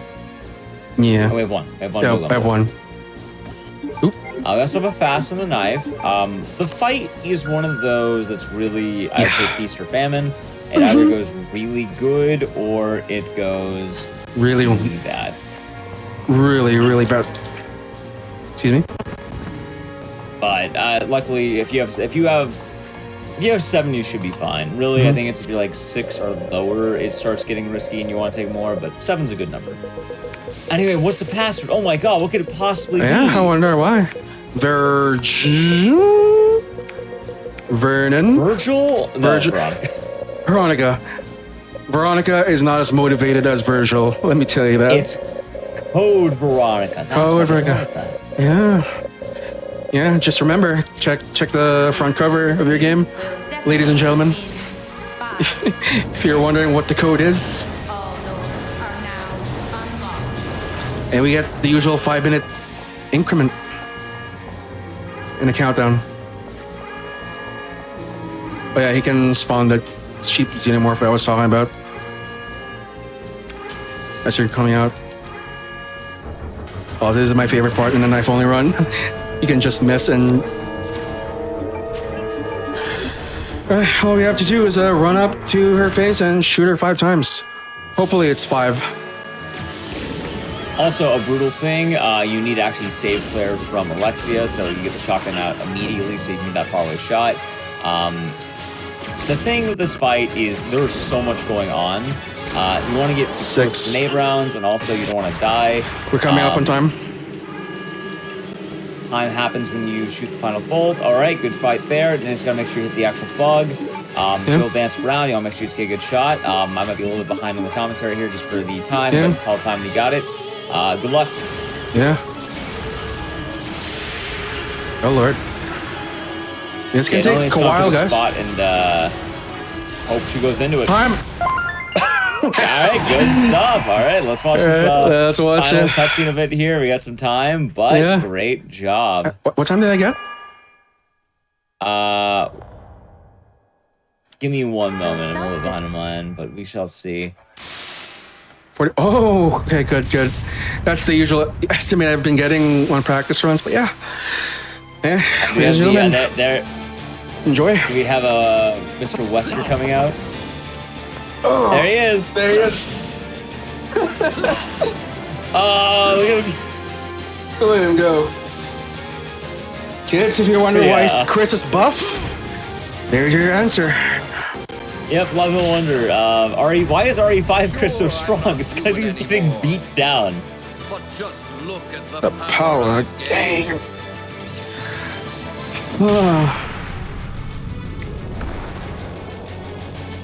Yeah, it's kind of weird how much of all the Chris Redfield memes come from Code Veronica.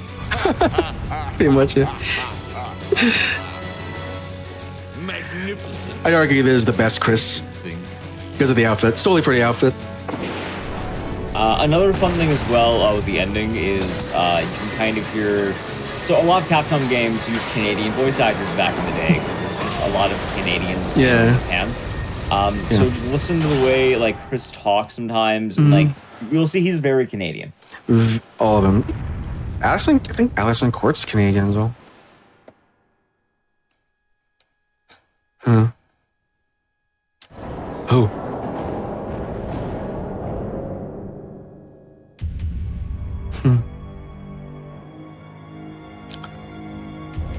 Oh, poor thing. And then Wesker can't pass like a row of like Rod Nuddle.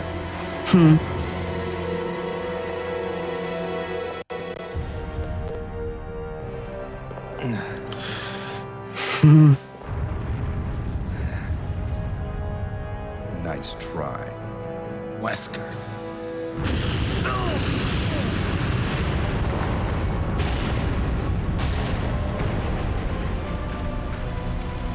The classic Yeah, Tyrant some Eye. of the earlier cutscenes, but Yeah, my well- favorite part is absolutely just Wesker kicking him. Next time. Oh yeah. Don't count on him. I think that was the part where Next time. Chris Until we meet Huh. again. Yeah, He gets kicked really hard. he gets kicked really hard. Yeah, I think that's the Let's part put it where that yeah, let's put it that way. Yeah, I think that's the only. Yeah, I guess that's the only counter he had with a banner snatch. That's what I was trying to say. It took me ages to put it out there. Anyway, And that then is he it. just, the low fires, like, well, I just, have super speed. I can beat Yeah. that Chris, but this fire's in the way. I can't do yeah. that. I'll play this for a few seconds and I'll skip it. Yeah, hear a bit of the music, but Yeah. you know what? Yeah. GG, Speedy. Thank you, Dak. Thank you all. Let's see what IGT you got in a moment here, just to double check. Although I do want to Yeah. mention to everyone here that IGT in Resident Evil games during cutscenes it does run a bit, Yeah. so we actually did get probably a little bit lower of a time. And we got the good OSC, the result screen. Yeah, I have 148. Yeah, because we did It's play a probably bit of close to it. like a 144 or something. Yeah, IGT. Yeah. But yeah. Thank you for doing the run, Speedy, of Code Veronica. Yeah, thank you for having me. I did initially submit this for any of the main GDQ a year ago, but yeah, sadly that didn't work out. But yeah, this is as close as I can get. So thank you for the opportunity. Hopefully you get some love in the future. It's a really interesting run. It's nice to be able to see Resident Evils that aren't done as often. I think this game has actually been out of the GDQ spotlight for years. From when I looked up, 2017. It last happened at a 2017. Yeah, I think it was did great. Yeah, pessimism. It was a late night spot. This run does not get a lot of love, and I'm glad I was given the opportunity to show this off. Also, I'd say give this a chance if you quit this game at some point. Yeah, because this is a good casual experience, especially on the second playthrough. So yeah, I highly agree. I agree. Yeah. Really quick as well, I got two things for you. One, do you have any shout outs you want to give? And two, if anyone wanted to find you on Twitch, where can they find you? Or anywhere else even? Anywhere else even. Well, I'm not using any social, so you can just find me at twitch.tv, speedy_ish. I pretty much do almost all speedruns. There'd be occasional casual playlists, but mainly with the intention of speedrunning them in the future. I speedrun Resident Evil games. I speedrun Devil May Cry games, which is my primary focus right now. This was a spur of a moment. I'm glad it went well because it's been ages since I've competitively ran this. So yeah, I'm glad for the opportunity. I hope runners, new or old, give this run a chance, because yeah, this game does not have its respective community, and we only have a handful of runners that does this game. So yeah, hopefully this run gets some kind of growth. Growth means more optimizations. So yeah. And yeah, special shout outs to my friends IRL that are in the chat, and to my homies both in the DMC, RE, and Last of Us communities. Yeah, guys, I know you're there, so yeah, much love. Hope you can hear this. I know you can. Yeah, that was it. Yeah, let's stick around. We have RE7 coming up, which I also run. So yeah, and we stick should around. have a fun twist of that coming up. So Yeah.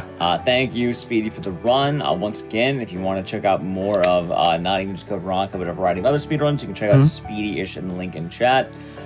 Thank you once again for doing the run. We have one more run for you tonight. We're going to be diving into Resident Evil 7, and we will be right back.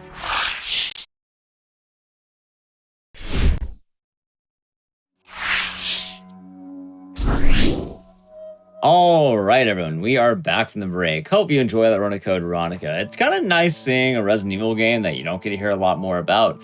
It is a cult classic for a reason, and it was definitely fun to check it out.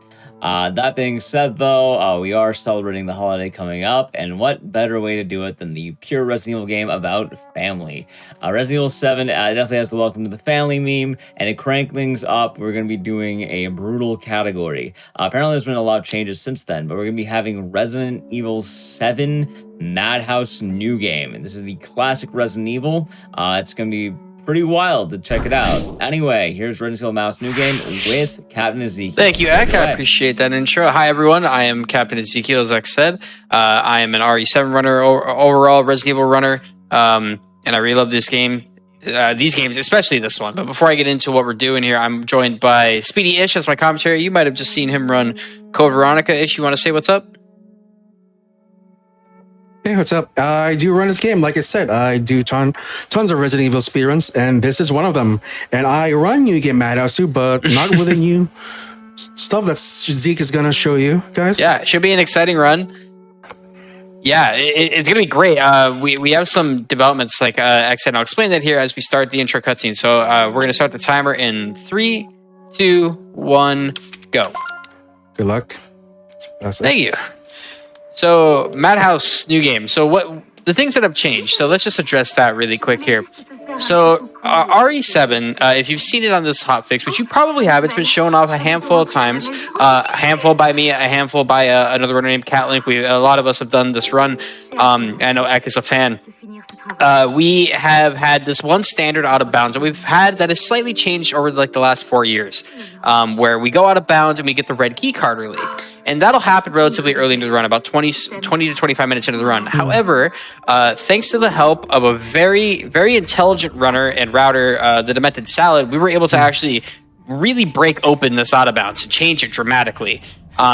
You would think like, oh wow, does that mean you're saving minutes? Like, no, we're actually probably saving like another 20 seconds. But trust me, that's a big deal. We're gonna be doing a lot of stuff early and spending a lot of time out of bounds in a very condensed section of the game. So you'll see that it has never been done in an actual submitted run. I have practiced it. Sal showed me it, and we've worked on it. So this will be the first time we actually officially show it off for everyone to see. So I hope you guys are looking forward to that. I hope I can do it correctly because it is not easy. I can show off, what we've been cooking. So that's basically the gist of what to look forward to, on top of the fact that this is New Game Madhouse. This is the hardest difficulty in RE7. There are 2 or 3 checkpoints in like the first 40 minutes of the game. There's very few checkpoints. Everything is faster, hits harder, lower resources. So we have the routing set up in a way where we're getting the bare minimum and fighting bosses with just the bare minimum. And hopefully, we get what we need and we can pull it off, because the bosses, and as Ish could definitely back me up on this, the bosses are so insane in this. Like Jack 3, March 2, it's just crazy. One other thing I should be adding is that they behave at a certain health pool, so yeah, we got to be careful with how much damage we do to them. Yeah, there's gonna be a lot of stuff like that. But first, we gotta start off at everyone's favorite part of the game. This is the intro. This is Guest House. So RE7 is pretty notorious for its relatively winded intro. It's kind of long, a little drawn out, and it's not easy, especially on Madhouse. So this is where a lot of people get dreaded. Like, we have a category called No Guest House, specifically for this reason. So the reason why this section starts because it's a little slow, but then we also have to deal with one special little character named Mia. Which is the whole reason why we're here. Ethan is here to save his wife, Mia, but we have to fight her twice in Guest House. Now, on Easy, she's not that bad. She's pretty manageable. On Madhouse, very different story, because we can only use an axe. We can get a gun, but it is not worth it. So with some tricky abusing of higher FPS and pretty critical positioning, we can try to kill her pretty fast, hopefully. Are we going to get the boost right here?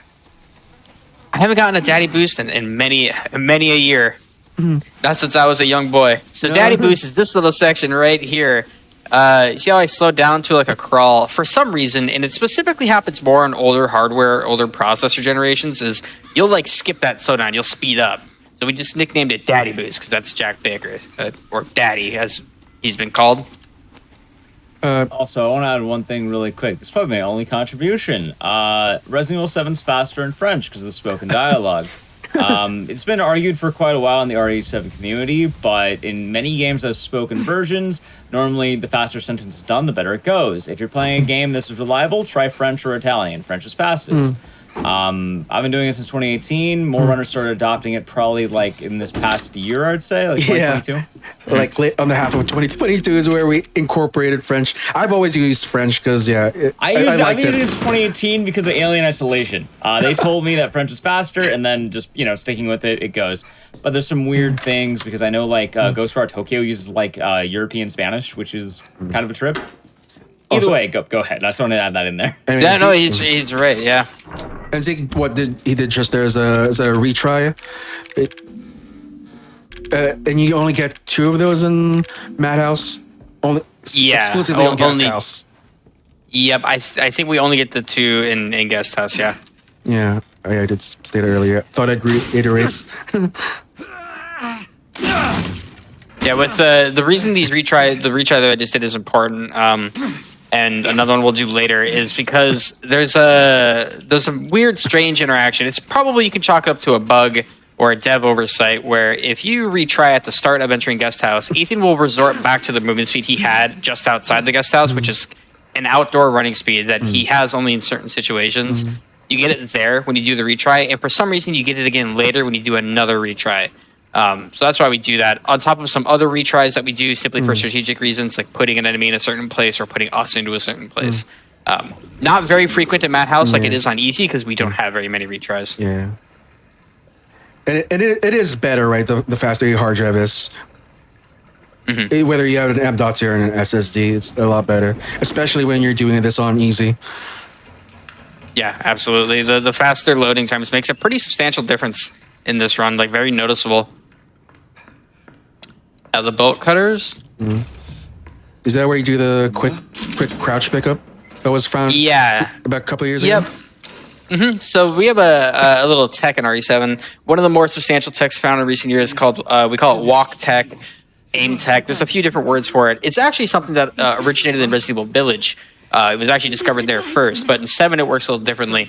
So when you're sprinting and holding forward and you pick up a key item and it brings it up to the front of your screen and says, "Hey, you got the key," Ethan will stop running. He'll stop, pick it up, and then you can start running again. It actually loses you about half a second to 3/4 of a second every single time it happens.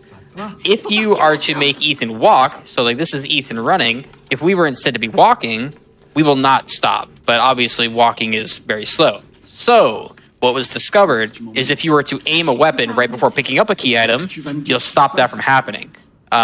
However, we don't have a weapon right now, so the only other solution is to double bind our crouch. So we have our normal crouch button, then we have another one. If we were to hit both at the same time, we enter a walking state because this game does not have toggleable sprint. That's our only way to enter walk. So it's it's a noticeable tech if you're a runner of the game and you're aware of how the game works, but it's very hard to notice otherwise. It's pretty much done at the highest level. It need not be said, but yeah, it is. Definitely something I would not recommend to any new runner or even like relatively seasoned runner. It's so awkward to set up to like get used to. It definitely took me like a good 2 weeks of using it to like understand how it works. But the option exists if you ever do pick up the game and want to do it. Yeah. I also would like to mention, just for the show's sake, we decided to go with the original RE7 version. A lot of runners, who maybe want more fast-paced action, have either opted for a category called No Guest House that skips a section entirely, and some I think do a category that is a mod that like removes cutscenes, which is like all the waiting. I don't know how many of the waiting portions we've had it on before though. Z can definitely explain more on this, but sometimes it's nice to be able to take a game in fully, you know. Yeah. So what Eka is saying is, so this is the full version of the game. The only thing that you would probably not notice is different about this, what I'm playing, and what you probably play on Steam, is that this is censored because this is the Japanese version for time save, and we'll explain that when we get to it. But yeah, so we have I worked with a modder named Alpha Z Omega to create a mod that skips the cutscenes in the Steam version of RE7. It saves 22 minutes out of the run. Ooh. Very substantial amount of time, and you can do the No Guest House category too, so which cuts even more time out, which means you could technically beat Resident Evil 7 in 54 minutes. So something to keep in mind is that is an additional category that does exist. We are running the main category. This is what RE7 was built and ran on for many years, and what I played for many years. So this is what we're running. And honestly, I agree with that. Sometimes it's nice to have built-in bathroom breaks and all that fun stuff. Also, I like the cutscenes, but also most importantly, I like the idea of the cutscene skip mod, but I never got No Guest House because you have to fight Mia. You have 2 Mia fights. Like, that's still gameplay. You can definitely mess up those fights. There's a lot of tech to be done in fighting Mia. There's some tech, especially on Madhouse. Especially the hallway. Yeah, because No Guest House also cuts out the hallway. That is usually the division of No Guest House. I'm glad it exists as an option for people who use it because it's good for practice, I would say. But I too appreciate the full run because I do think that the Mia 1 boss fight, the Mia 2 boss fight, and the hallway are probably the hardest parts of the most optimized runs. So I too don't like cutting those out. Yeah. Why I opted for the doors on Veronica earlier. I do want to experience the full game. Exactly. We actually, me and Speedy were talking about this when we were setting up code Veronica, but we had the option to do the door skip. Yeah. Because I couldn't door it's kind of nice to be able to take it all in. Yeah. 'Cause, yeah, I could have done the door skip on console too, but yeah, we still wanted to experience the game fully. I didn't know you guys could do door skip on console. That's really cool. Yeah. Custom firmware, boy. Also, yeah. All right, so Mia. Yeah, something's different, guys. What happened? So Mia is you can just kind of use the loosely possessed, but she's turkey, dude. Yeah. It's Thanksgiving. And she just sends you down to 1 HP for a reason. Yep, on Madhouse, you go straight to 1 HP here, and you get put into critical. That happens a lot in Madhouse, is you get put into 1 HP in certain situations. You just take overall more damage. So what we're going to do, normally on easy, you would stand here in a specific spot because you're pretty healthy still, and you would force me to stand up in the perfect spot. But we can't do that. We need to go heal. So I'm going to walk into the bathroom here, grab 2 heals, and I'm going to force Mia to stand up, and we're going to start the first Mia boss fight. Yeah, I must have missed it since you were breaking up on comms, but is this the new patch? No. Okay. We don't have that On Steam? Okay. Yeah, we are on vanilla Saradi. So what we're looking to hopefully happen here is we kill Mia in just a couple hits, and hopefully we don't get hit. Yeah. That's like the lower the amount of hits, the better.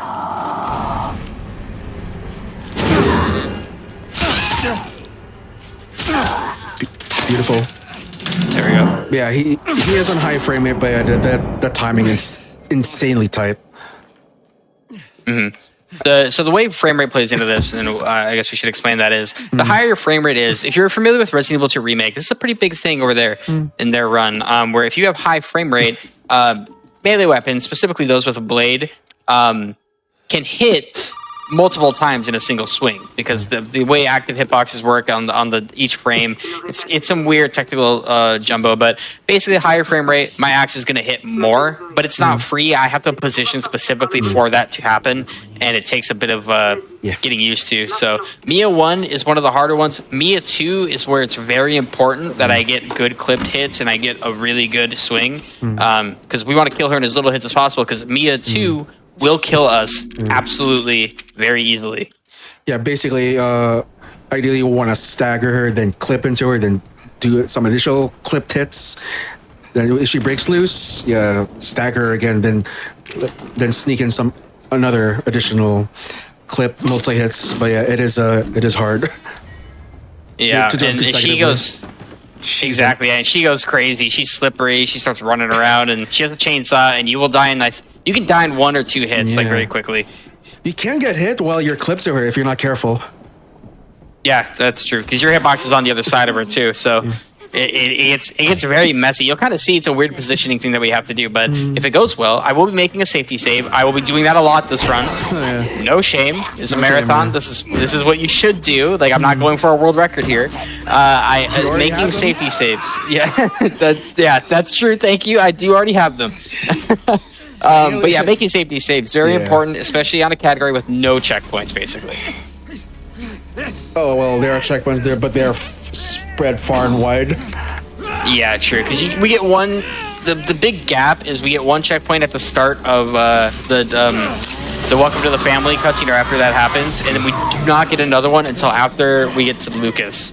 Very wide gap.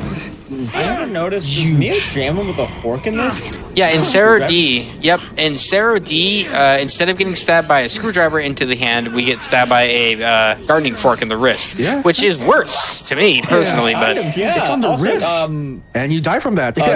A couple of one a silly thing. This kind of helps out the whole carving Thanksgiving turkey thing here, right? And then two, talking about the 0D changes, I know the 0D version for the game 21, it's a gambling game where if you lose, they chop off your fingers. In 0D, they bend them back and break them, which is so much worse, right? Yeah, it's so much worse. You're going to see a lot of weird animations with arms that should be cut off but aren't. Yeah, they just bent backwards. Yeah, so I'm going to do Mia 2 here. I'm going to kind of focus so I don't die. Yeah, I'll give him a bit of time to focus here.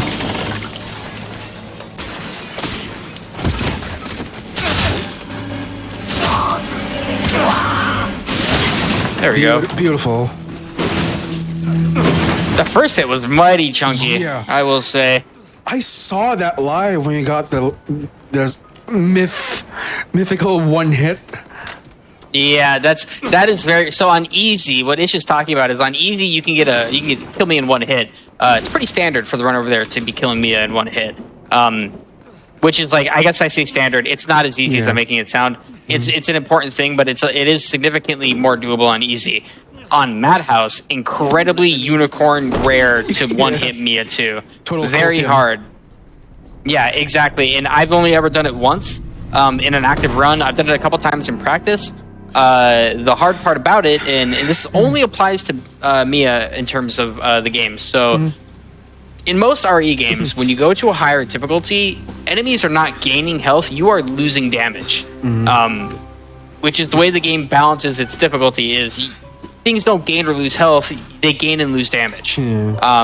So it gives the facade of things being tankier or you being squishier. It's not really the case. Everything's just doing more damage to you and you're just doing less damage to it. However, Mia 2 on Madhouse is the only enemy that gains health. Mia 2 has 2,200 health in Madhouse and only 2,000 in Easy, which actually makes a huge difference. It makes her way harder to one hit. Oh, Lord.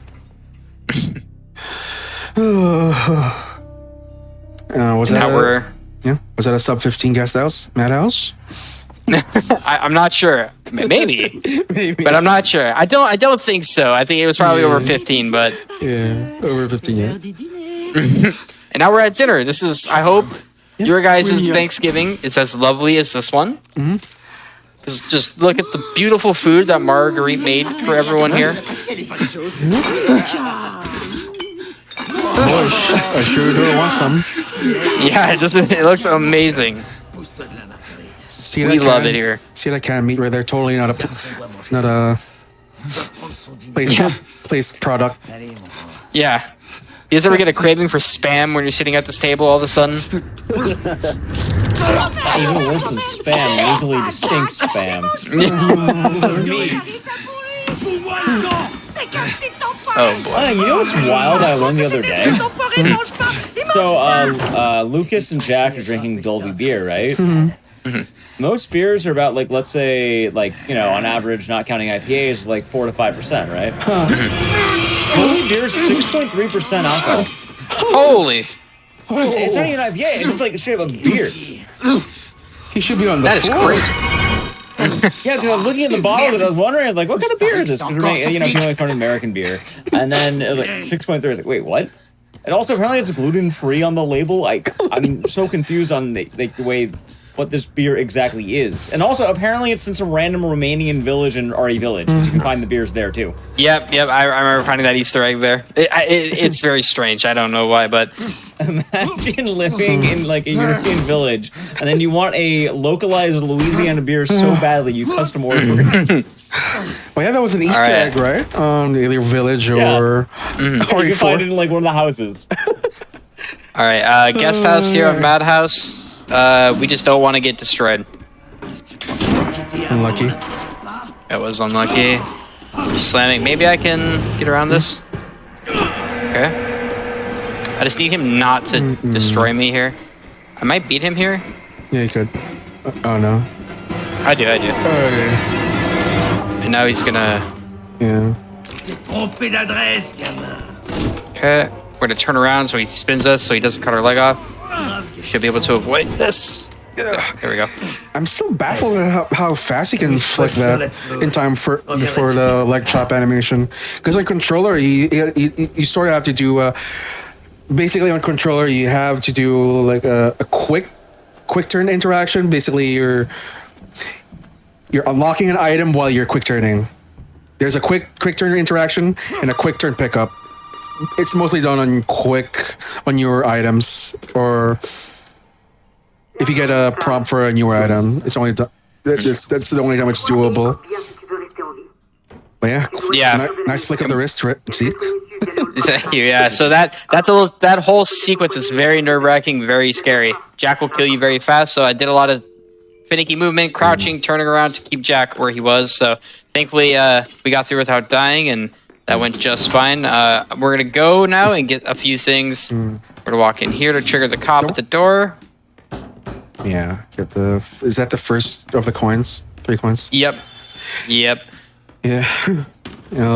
Say hi to Deputy Shovel. Yeah, this is Deputy Shovel, also known as Deputy David Anderson. He lives a very long time, guys. You can definitely get attached to him. He's going to be here for a while. Best 2 minutes of my life. Yeah, we love this guy. He gives us a pocket knife, which is very helpful. But after this cutscene, what I'm going to do is I'm going to make a save before we go into our first Jack fight, which is Jack 1.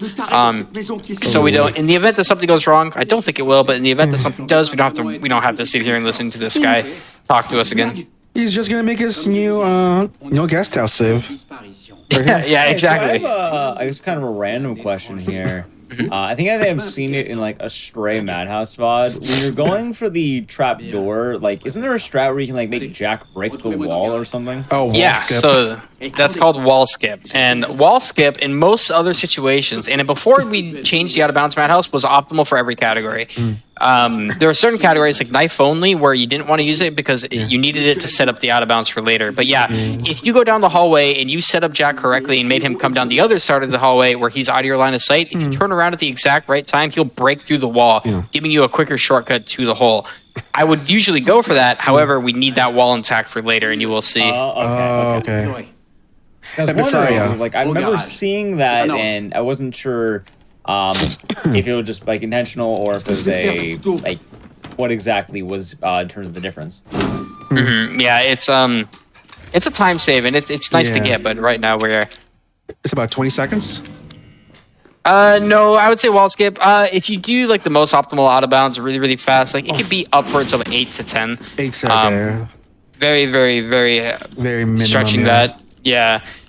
Usually it's about 3.5 to 5. It doesn't help the fact that Jack recovers pretty quick, so therefore Madhouse wall skip is near impossible. Oh, the haunted box. The levitating box. Yeah, the box that can like sometimes fly around the room. We don't know why, just weird physics stuff.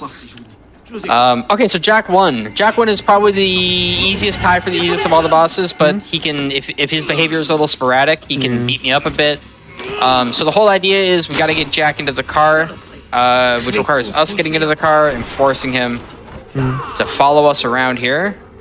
We need Jack to go around. Okay. Okay, great. Now we're going to wait for Jack to come around the car, and now I'm going to get in and force Jack to pull me out. Now I'm just going to knife Jack 10 times to shoot him 7 times, with the 7th shot being timed. Yeah.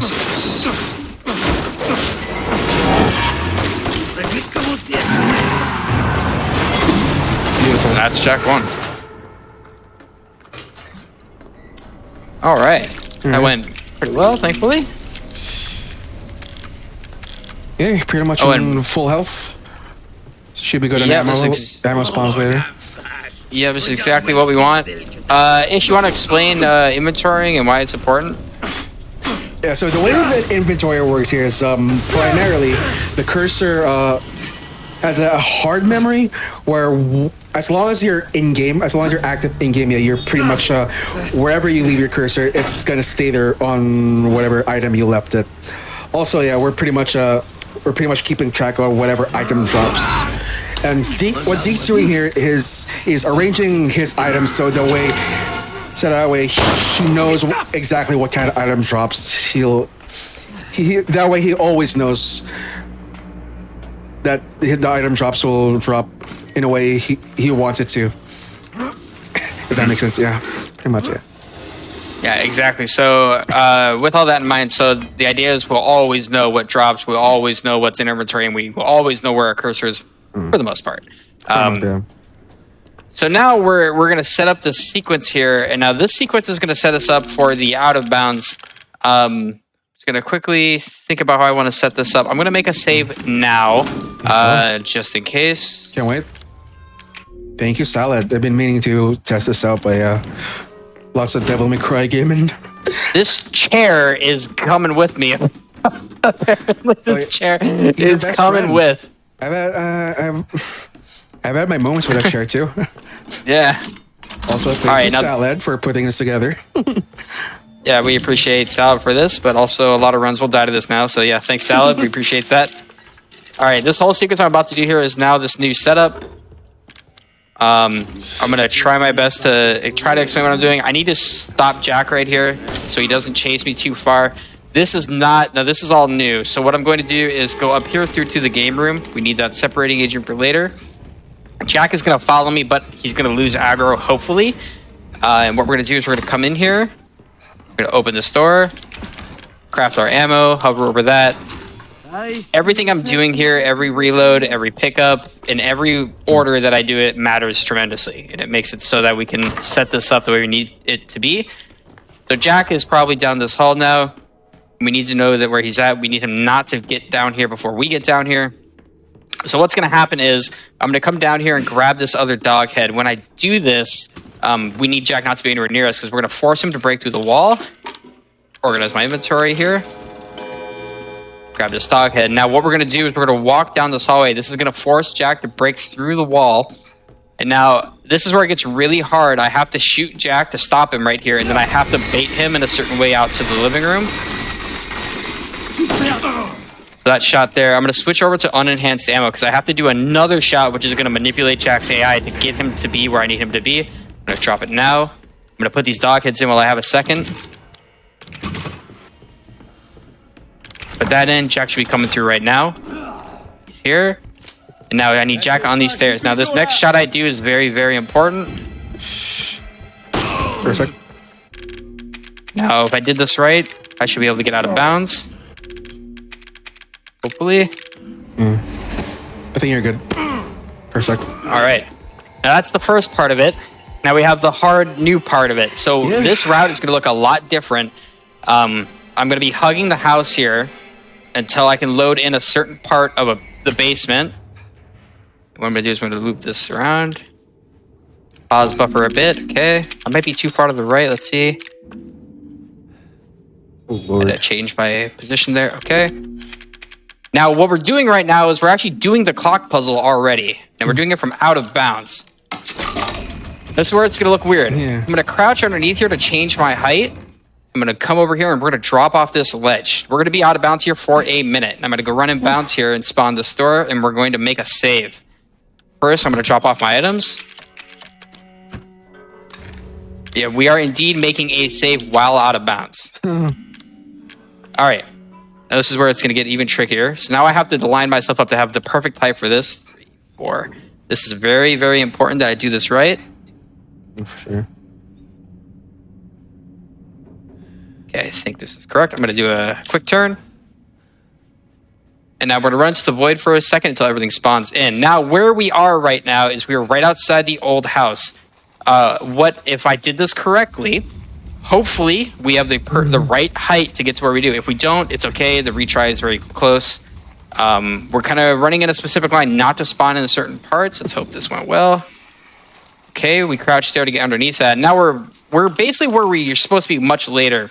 I grabbed a flame round that I'm going to need, grab this gunpowder, and now this is a key we are not supposed to get until much, much later. Yeah, this crow key is not supposed to happen until after we see March. I am walking on nothing. What we're doing now, and this is very important, is we need to be able to get this backpack, assuming I'm still high enough, which I believe I am. We got the backpack, perfect. And now we're going to cut in here.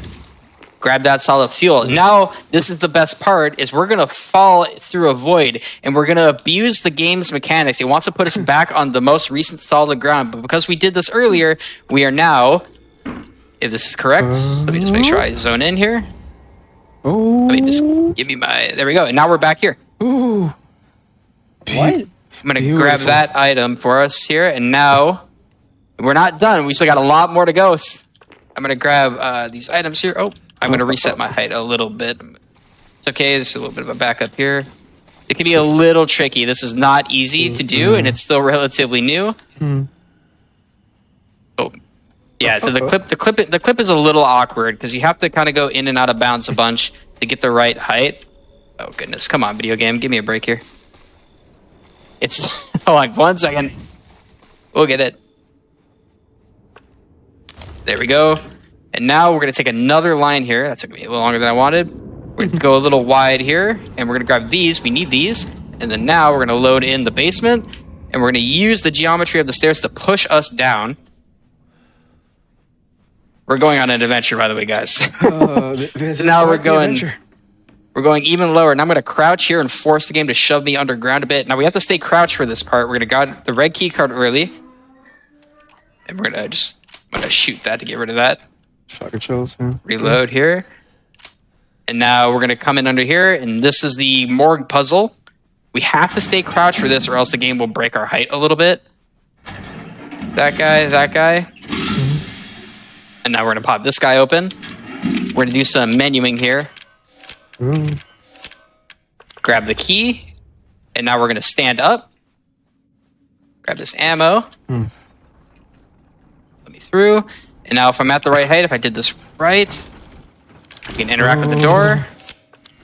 And now we're kind of entering the Jack 2 arena, but what we're going to do is I'm going to spawn in the arena here, move around to this edge, push myself up with the geometry of these stairs. I'm going to switch to 30 FPS. So this part's a little tricky, but if I do this right, we're going to load in here. There we go. And now we're at Jack 2. Yeah, since he had to do all that, yeah, this fight changes drastically. Because usually we do it with 13 enhanced rounds, I believe. And yeah, so now we have the shotgun. We actually have the shotgun here. This is not something you're supposed to have. So we're going to try to do this fight and skip the death animation. So I'm going to try to do this. We're going to try to do 4 into his head. Then we're going to do 2. 1, 2. We're going to do some crafting here. 2 ammo, 1 of those. Reload. All right, now we're waiting for the saw to come out. We're going to switch to 60 FPS, as it's going to make the quick kill easier.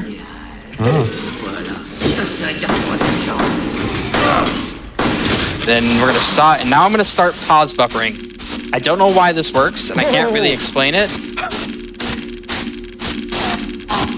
Jack skips his death animation because the saw does some extra ticks, and that is the result of the new out of bounds.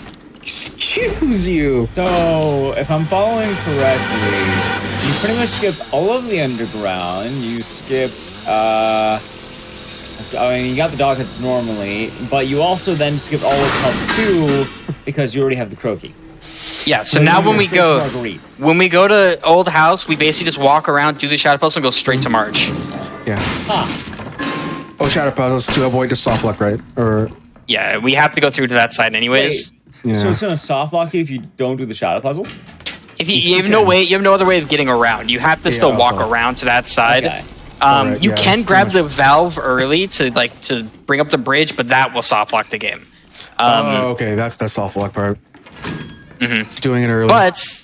But doing it the way that I just did it, everything went first try, surprisingly, and now you'll see we're gonna cut out. None of the enemies are here in the basement; they just don't spawn because of this. And now, also as a result, when we come back down later, that door is prematurely opened. Things are a little bit faster, and when we go to Marguerite, we don't have to do the little dance where we have to go around her and not startle her. We just simply do not go that way anymore. So, I guess another possible question here. Is this exclusive to Madhouse? Yeah.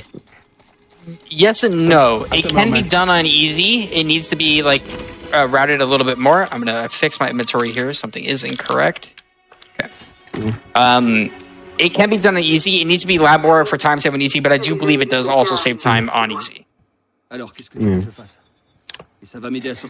This is still so new that it's really only been tested for this category. It's you can save time doing that out of bounds on New Game Plus Easy. It's about 1 to 2 seconds, but you can also save time there. But yeah, that out of bounds was a culmination of a lot of work done by the Demented Salad. And I was there with him while he labbed the out of bounds, and we were trying to figure out ways to just make it better, make it a little bit faster, make it a little bit flashier, and he did some crazy stuff involving XYZ coordinates, walking around into walls, basically driving himself insane. And he doesn't even run the game. Like he's not even a runner of the game. He just really wanted to do this, and he did it. And he ended up really changing the foundation of this run. The biggest thing about this, and while it is a big thing, I'm still gonna basically play the run as though as a precautionary measure to avoid bad RNG. This kind of removes the bad RNG possibilities of Madhouse, where you would normally not have ammo for Marguerite. This, for some reason, guarantees it gives you like a 95% chance to get shotgun ammo after Jack 2, which gives you 11 before March 2, which is technically doable. So very, very cool in that regard. Yeah.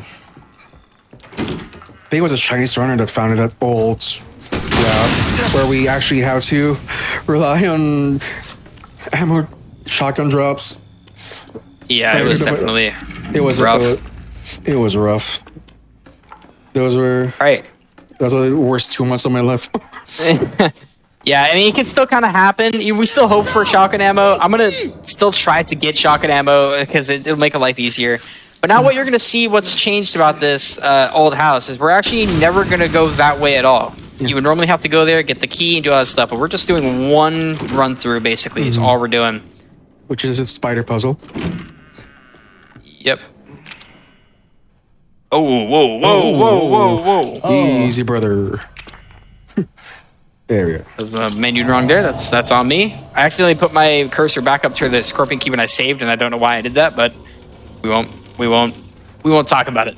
Also, I don't know if that shadow look a bit weird. I don't know if that's low shadow quality. It's low quality, and medium shadow settings make it look a little strange. Yeah, a little strange, but yeah, it does save on resources and frame rate, of course, right?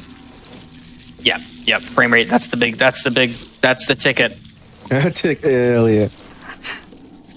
All right, and now basically what you would normally have to do is you have to go get the valve. You'd raise this bridge, run across, go get the key, come all the way back around, and then do march. Thing about that is we are not going to do that.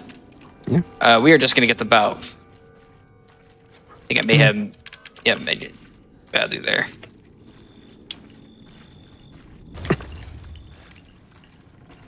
All right, and now Marge 1 is the boss fight we're about to do next. She's a very simple boss fight. It's 1 flame round, 2 pistol, 2 shotgun. Assuming I don't miss, it's relatively straightforward. So 1 flamer right off the bat, one enhanced round, 2 shotguns, then 1 enhanced round right at the end. Still the same strat, right? Yep. Yeah. Glad I don't have to change this part. Less practice for me. Yeah.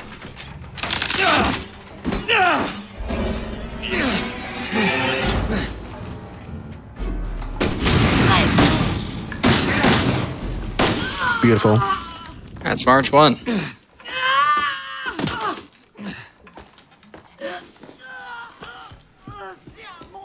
March, I would say March is probably the easiest fight. March 1. March 2, on the other hand, a wildly different experience. March 2 is a very engaged fight, very focused. Yeah. Very, very engaged fight. Very hard to do optimally. So when I get to that fight, which I'll actually be here momentarily after I do one of the skips in the game here, which is called Lantern Skip, I'll be focusing on that fight, and Ish will probably commentate a little bit about what I'm doing. Yeah, a little bit, yeah. But it's all over the place. That fight's kind of crazy. Yeah, really, yeah.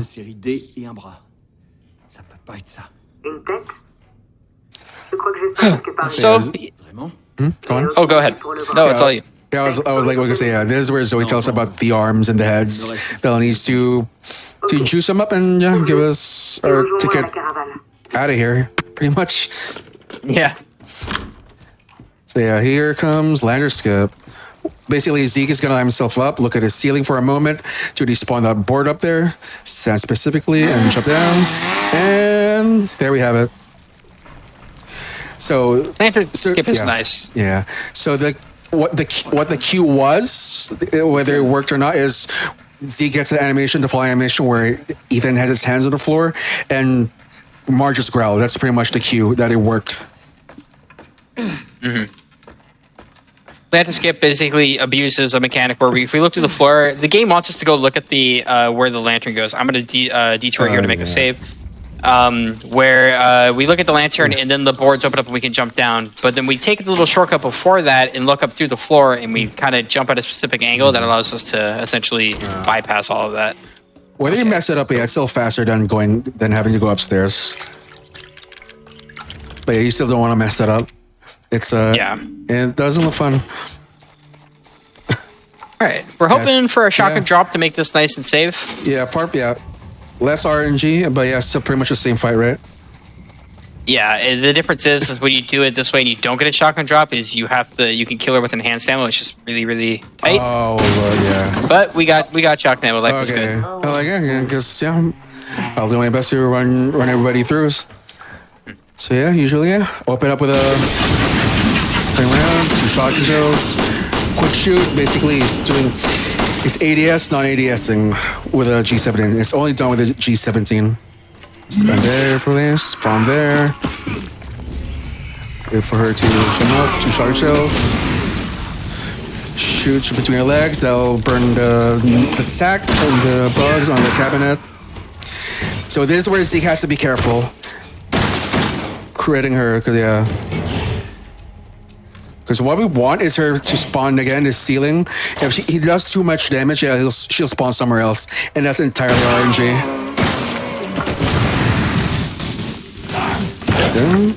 Nice. Shotgun shells, flame round, runs up to her to bait out the swing, so she doesn't go running up the ceiling.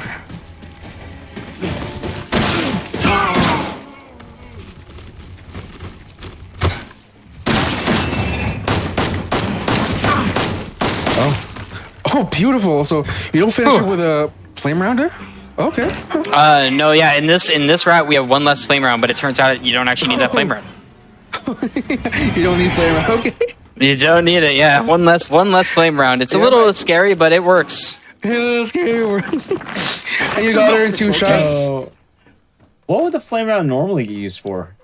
For that fight right there to make it make her die without risking anything. I think it's pretty much a multiplier of damage, I'd say. But if you had it left over, what would it get used for? If we were to have picked it up, we could just save it, but we'd have to go out of our way to get it. Gotcha. Oh, yeah. Yeah. All right. Fight. I think that was you finished her with a 2-shot. Yeah, I think it was like 2 shots after the iframes ended, she died. Oh, yeah. Yeah, but depending on where she spawns at, it could take up a between 15 to 20 second time loss. Yeah, it can definitely be pretty extreme. Yeah, but thankfully, no issues. We got through just fine. Thanks to the new out of bounds. Shout out to the new out of bounds again for kind of helping us getting the setup for that, having the ammo we needed.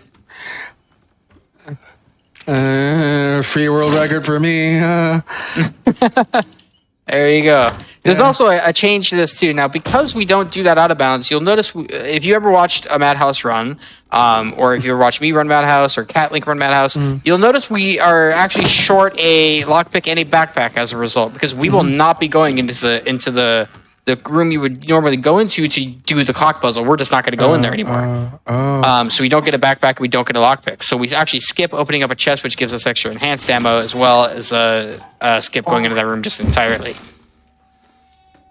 So it creates a little bit of a dilemma with my inventory space, but we have a way to make it work. What was it? The new... Oh, it's the flame rounds at the testing area at the farm. Yep. Skip those? We actually need those. We just skipped the enhanced ammo chest that's in the bottom in the basement. Oh, okay, good, yeah. FPS past that fella. We go to 30 FPS to make it so we can squeeze through areas a little bit faster so we don't get stuck. I'm excited to see Jack 3. Yeah, Jack 3 is always a fun and engaging fight. March 2 is very engaging. So is Jack 3. Yeah, with this new discrepancies, it'll surely be a drastic change. Oh my god, what have you done? All for the sake of time save, guys. Time save. when I'm sitting there resetting, losing my mind, I'll have to remind myself that eventually it'll all be worth it. That's the name of the game. Exactly. But that's Old House. We finished this whole section now. We're moving on to the Lucas area of the game, or the barn.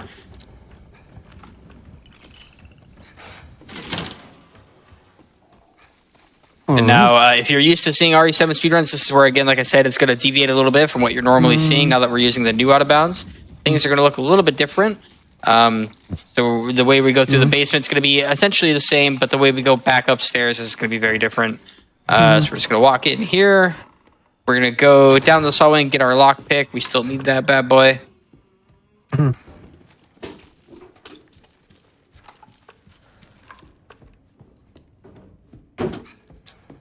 All right, now we're going to go down here.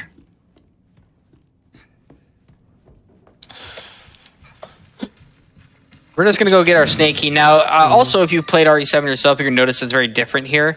The snake key pickup, because we're playing on the censored version of the game, which means no decapitation, no dismemberment, nothing like that. The key is actually just going to be on the table near the cop instead of being down his throat, which actually saves a lot of time, which is one of the primary reasons that we play on this version of the game. Yeah, wasn't it? Yeah. That's the one thing I can stand. Oh, another 30 FPS clip right there. Yeah, very nice. It's very... that's PC privilege at its PC. maximum. I've gotten lucky in console a few times, but yeah, it's still higher than 30, so yeah, chances it's clutch.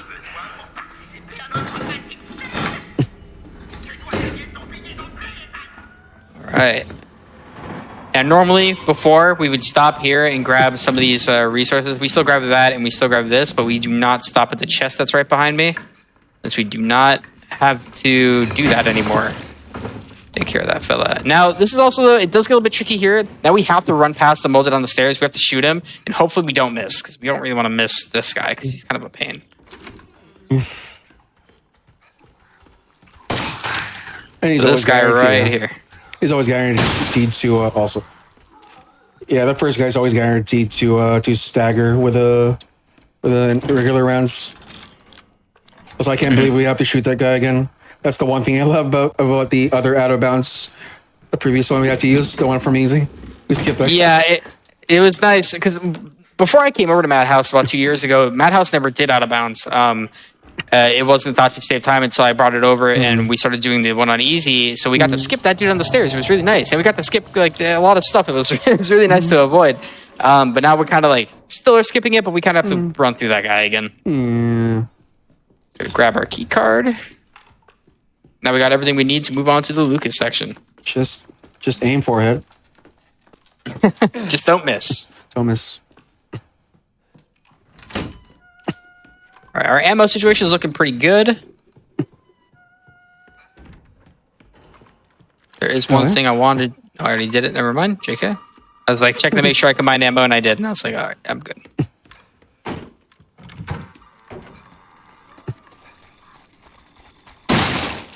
Take care of these fellas.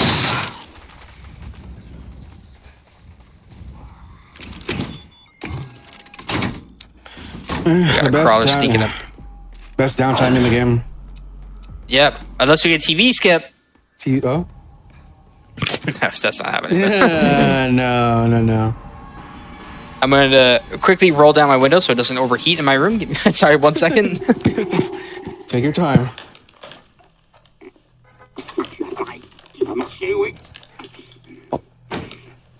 Anybody fancy a trip to the nail salon? I do.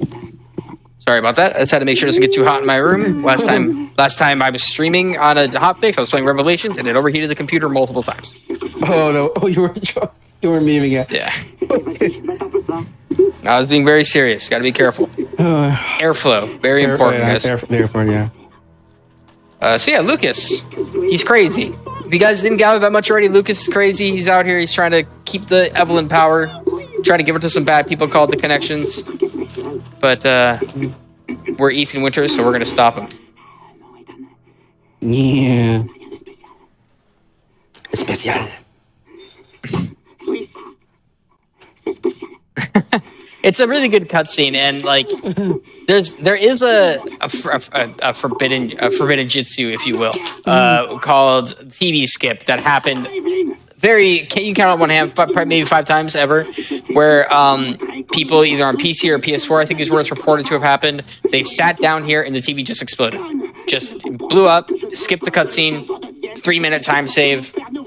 We've never been able to successfully just recreate it naturally. In the cutscene skip mod, we went into the game's files and we made a way to make it happen so that we can skip this cutscene. But yeah, there's no way to. If you ever found a way to recreate that organically, that's the holy grail. That's like that is our carpet list. That is like what we would love to see. That might have blown up somebody's PS4. I heard. Oh really? I don't know where I heard it from, but yeah, apparently it did. That's tragic. That's true. Well, the thing the kind of noise that thing can make, yeah, I'm sure it could. Yeah, honestly, not horribly surprised. I would say that like the TV exploding, but you'd have to do one really good RE7 run to make it worth it. You can only do one. So we just got our checkpoint. We haven't gotten one of those since the dinner cutscene. Yeah.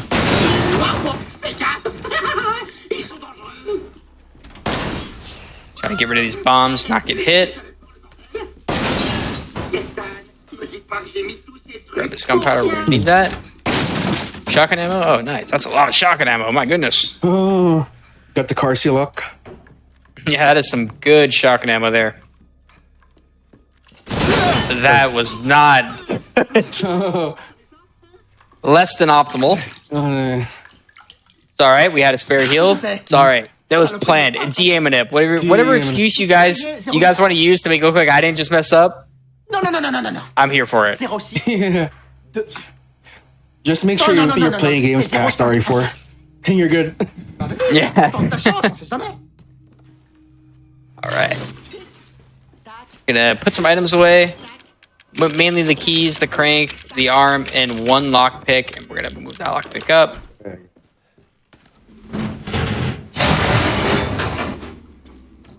Setting his inventory up for his next set of drops.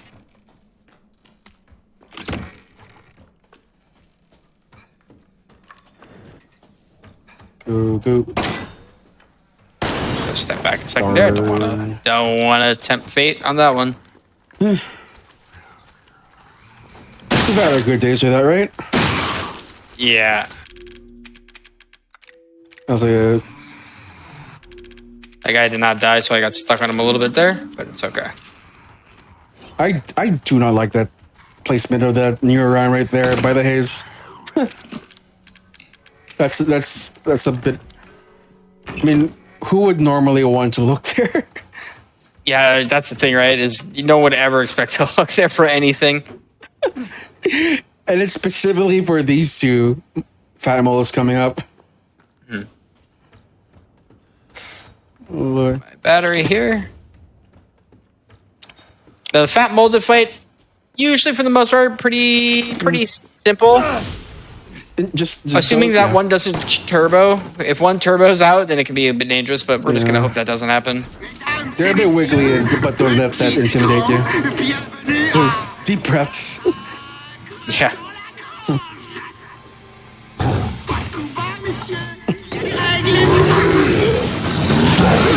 Oh, friends.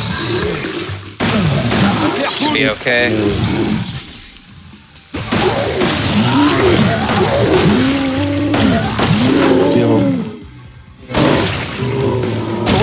Right. Yeah, that fat mold red will always die in one enhanced round. The other one, it's give or take whether 2 or 3. I don't know why.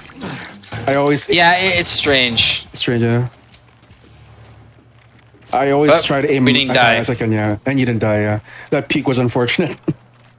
Yeah, it's like sometimes that puke will hit you, sometimes it just won't, and happens. Well, you've been clutching it these days, huh? Yeah, we're living. We're living. I guess I should. As long as we live in a madhouse run, that's what matters, right? Like, especially in a marathon. Oh boy.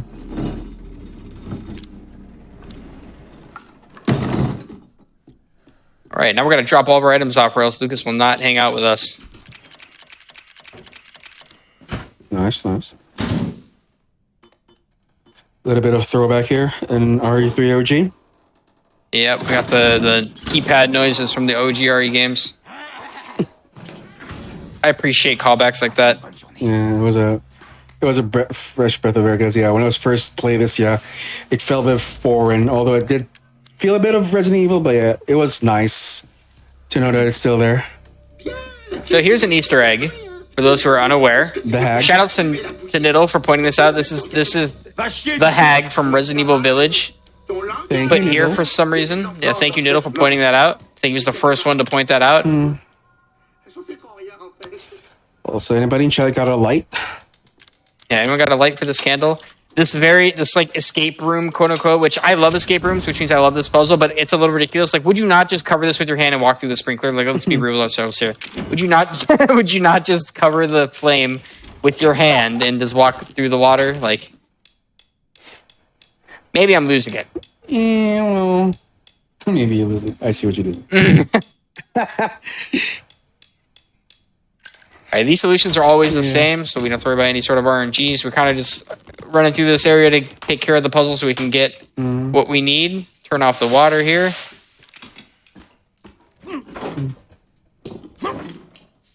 If I remember right, the telescope is what gives you the code for. Oh, never mind. It's what.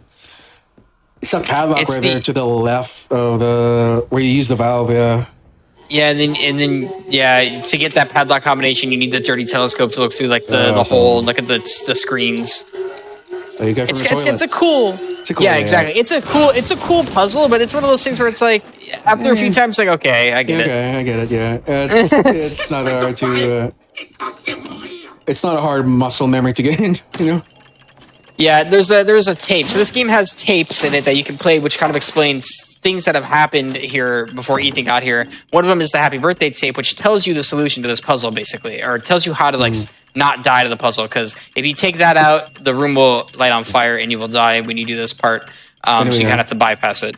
Yeah, here's Zeke standing a specific line here where you can just walk through here as soon as the thing explodes, and he did it perfectly. As he should. So, weird thing about the tape really quick, because a lot of people, I know I play this game casual, I missed the tape. A lot of people, I think, missed the tape. So they wonder, oh, if you can just die and solve the puzzle, what's the point of the tape? The point of the tape is to explain why Ethan's alive. Because he wouldn't know the answer, so canonically, he probably just watched the tape. Casually. Exactly. Yep. Yep, There's the also game's other no way, tapes yeah. like that, too, that do that. There's one where Mia gets taken by Marge in the old house. Where she gets, it's a very scary tape. That one's very criminally underrated. Not many people get to see it where Marge replays Mia and you have to run away from Marge and hide. And it explains how to get out of the old house. So that also does the same thing where Ethan learns from that tape how to like get out and survive. Yeah, there's also that one tape that we don't like. Right? Yeah, that one, the only one we have to do. And it is later in the run. Oh boy. Yeah, it's out on Madhouse, the riskiest part of the run. It's a doozy, especially on Madhouse. Which also, another weird thing with the puzzle room tape, because you're thinking, oh, if I know the answer, can I just tell the answer? No, it gives you a prompt that says, oh, I probably shouldn't guess. It's too hard to guess. That's unlucky. Yeah, exactly. Cheap shot, I mean. Yeah, that cheap shot was not good. I'll say on an optimal New Game Easy run or New Game Plus, yeah, tape can pretty much hurt your run. And that we're grabbing a bunch of items that we need. We are good. I'm just trying to say, trying to generalize that. Yeah, tape is pretty bad. Whether you're easy or Madhouse. That is very true.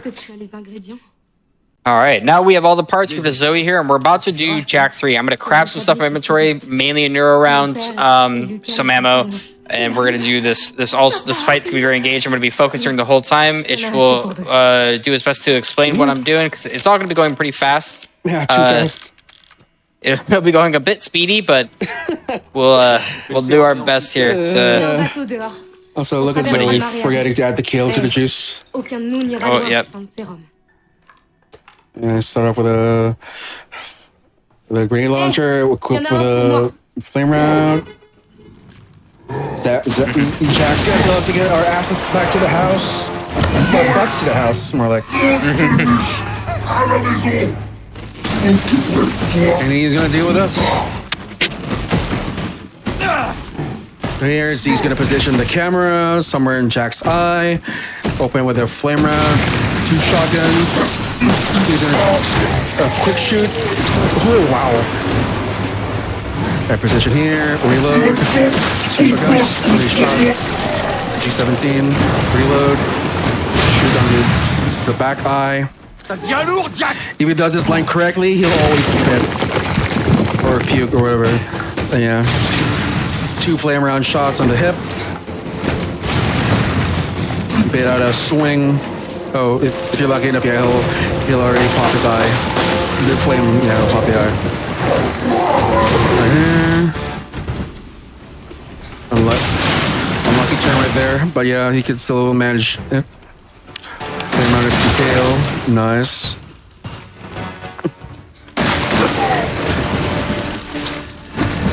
And last but not least, that is the first phase. Beautiful.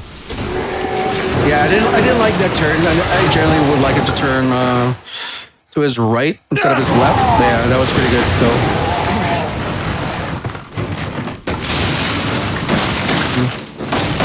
And that's Jack 3. Perfect. Yeah, basically went as planned. I've always had a fear where you could clutch that fight with a flame round because how slow he dies because of the newer round, you know. So I actually, you know, what's funny about that is I did some testing and it makes no difference. He does die. He does die really slow because the neuro round slows down his animation. But the amount of time that he slowed down, Zoe will just come sooner. So it just trades off the time. You get nothing from that. Okay, so good. Yeah, whether it works or not, yeah, it's hella risky. You'll be wasting time blocking from how fast he hits. Yeah, exactly. But that Jack 3 went very well. Actually, every boss fight, everything's gone a little too well. Just watch out for a little too well. Especially just before tape. Yeah, no, just saying that just before tape makes me a little concerned about my well-being. But we have 27 shotgun shells. Oh my goodness. Mia won't have them, though. Yeah, that's they're not Ethan will in the salt mines. Yeah. It would be cool if you could have the shotgun as Mia. It would really make our lives a lot easier. Oh boy. But the shotgun's bigger than her, so what can you do? Yeah, that's true. Yeah, shotgun's huge. All right, so we saved Mia. I personally prefer to save Zoe. I saved her casually. I would prefer to save her if I could in the run. But the problem is, if you save Zoe, this cutscene right here takes longer by about 15 seconds, and then you have to fight Mia later, which loses you like on Madhouse well over a minute. So it's too slow to save Zoe. As much as I'd love to. And we don't like Mia 3. Yeah. Mia 3, and it's not even like Mia 3 is interesting because you don't get to fight her like you kind of fight her like you do in the guest house where you just have a melee weapon, except you don't have an axe, you have a crowbar. So you're fighting her all Gordon Freeman Half-Life style, but it doesn't do anything to her, so it's really hard. I did one meme run of it where I do pick Zoe. It did feel like a fight. It felt almost scripted, like. It's easy. It's like a couple hits and then you stab her and then it just ends. It just ends, yeah. I will say there was funny story. We mentioned him earlier, Niddle. He's a good friend of mine, also a runner. I one time was running this New Game Easy in a marathon for charity, and I was on world record pace at the end of Jack 3, but we had a donation incentive to save Mia or Zoe, and Mia was winning, so I was actually going to world record that run, except Niddle did this on purpose. He'll tell you he did it for charity, but he did this on purpose. He donated a large sum of money generously and chose Zoe. So I then had to save Zoe, and I did not world record as a result of that. Oh, okay. Wow. I like to remind him about it all the time, but I'm sure he had a good time. I'm sure he had a good time getting that money back after that event. Oh yeah, he had a good laugh on that one. Oh, at least he had a good laugh, yeah. At least he still has a house though. Yeah. God. Oh Lord. Things you do for the memes, huh? Yeah, no kidding. But yeah, now basically what's happening here is we're just playing through a cutscene that is saying that Ethan's about to get kidnapped by Evelyn, and as a result, we're going to start playing as Mia. Now, casually, most people dislike this part of the game. I think it sets a great atmosphere and it's really spooky, and I think it's well done. I think the level design of the ship is very good. The problem is its pacing is very out of place. It's very strange. Not only casually does it feel a little out of place, but it's at the speed run, the game just kind of halts right here, and we do like a kind of like a whole W section until we hit this like really hard part, and then we go back to holding W a little bit. It's a very strange, confusing section that I appreciated casually, but I could see why people didn't really like it very much.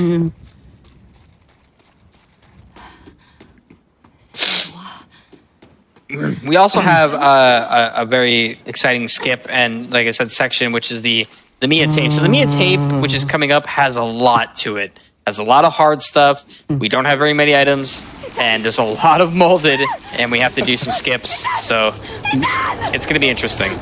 Cheap shot city, mind you. Yeah. This is where runs, and quite frankly, this late into the game, go to die very frequently. Mine are no exception. I have lost many Madhouse runs here. Yeah, it's just brutal. I can attest to that, yeah. Yeah, I think I had one record run, like, it's all perfect. Like, I have left March 2 with a ton of shotgun shells. I even had a perfect double bloated and Jack 3, but yeah. Yeah, Ship said no.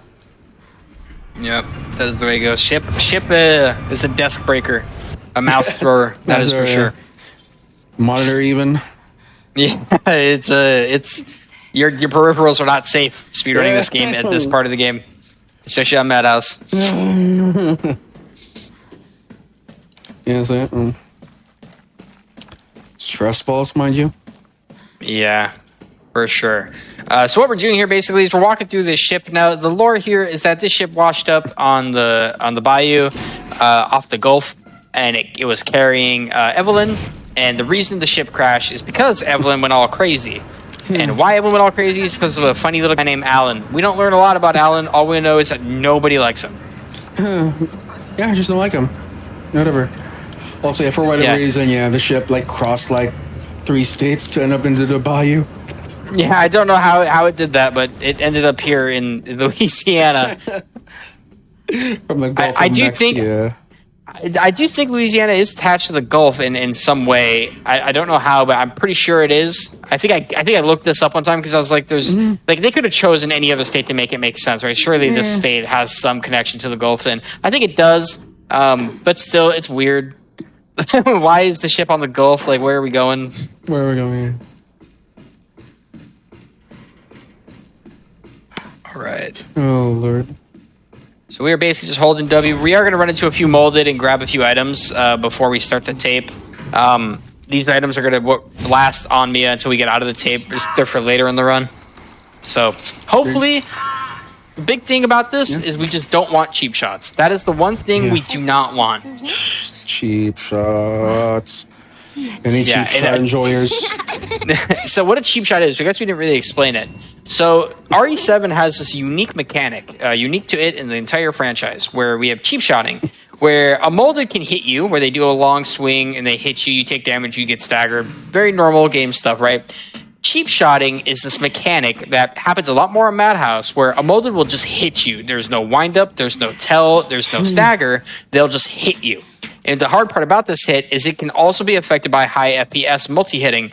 So, meaning what that makes is you can sometimes get hit and then immediately get hit 3 times, even 4 times, and die instantly. Doesn't happen often to get hit that often and just die, but it does happen often where you just get hit. And that can happen from any molded. So if it happens, the likelihood of death becomes significantly higher.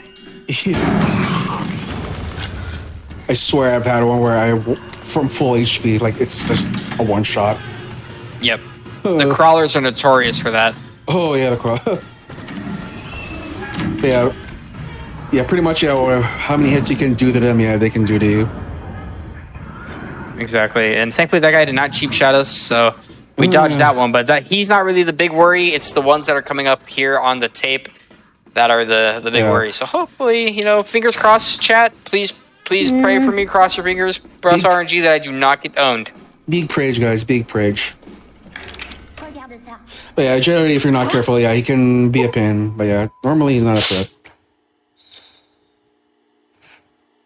Yeah, actually taking a cheap shot from that guy is actually typically good because they kind of cheap shots. The way they work is you can't get cheap shot and then another multi immediately cheap shot you. There's like a timer, okay. a global timer that exists where if a multi cheap shots you, another one won't just do it immediately. It'll try to do a normal attack. So if you get cheap shot by that guy, the timer has kind of been play and you won't immediately get cheap shot coming in a tape. Granted, you get full health at tape, but usually tape is where you risk of dying. More you're not going to die outside of tape usually, so you would prefer not to get cheap shot here. But this is Alan. We don't know anything about him other than the fact that they got his name wrong in the credits. So it's like Alan Droney or Alan Douglas. It's one of the two, but he's credited as both, and we don't know why. But Alan basically is responsible for Evelyn getting loose, and they don't really explain how or why, but he is. So what we're going to do is we're going to get a phone call from Alan that we are going to try to skip. Just, yeah. TLDR, we don't like him. Yeah.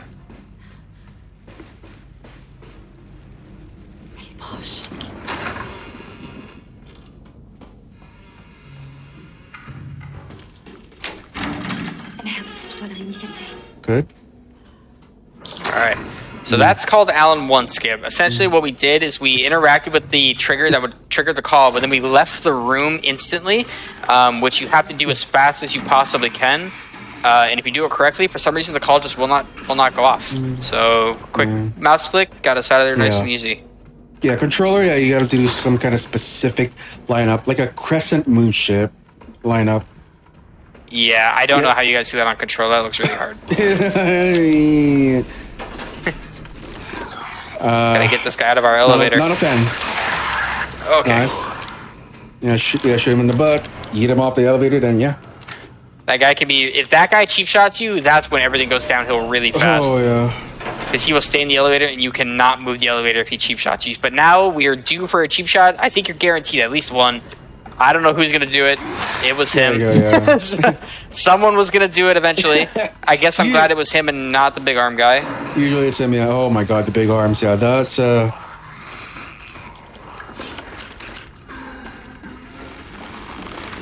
I'm going to do something that we recently started doing, which is go 30 FPS here.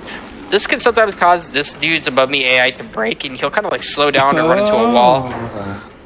Oh, don't do it. Please don't do it. Okay. Sometimes they can swing, and if you block it, they will immediately cheap shot. So I'm going to use my heal now. Yeah.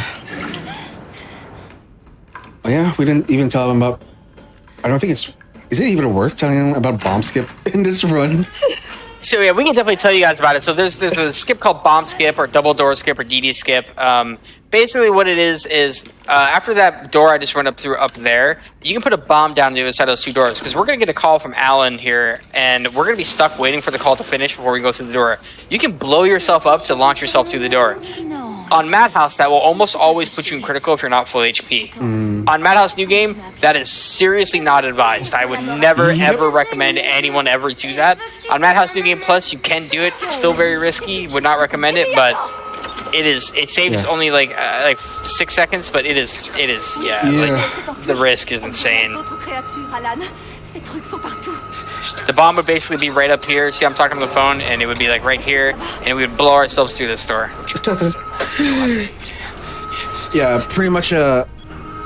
Also doesn't help the fact that you'd have to pick up a ton of heals. Yeah, so yeah, you're definitely not saving as much time.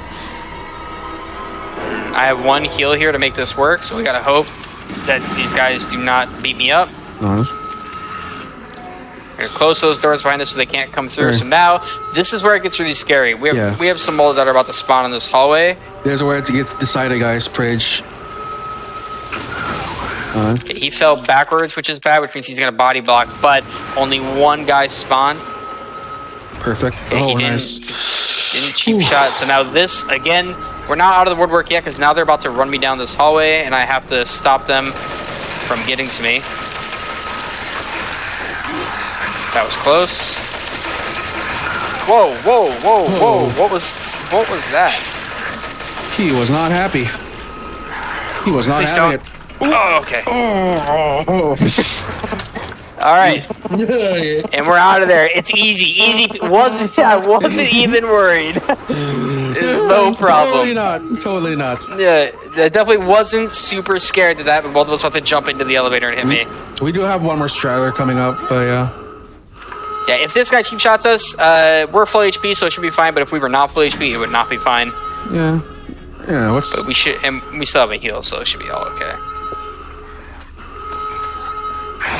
So what's 30 seconds time loss compared to our life, yeah? Yeah, exactly.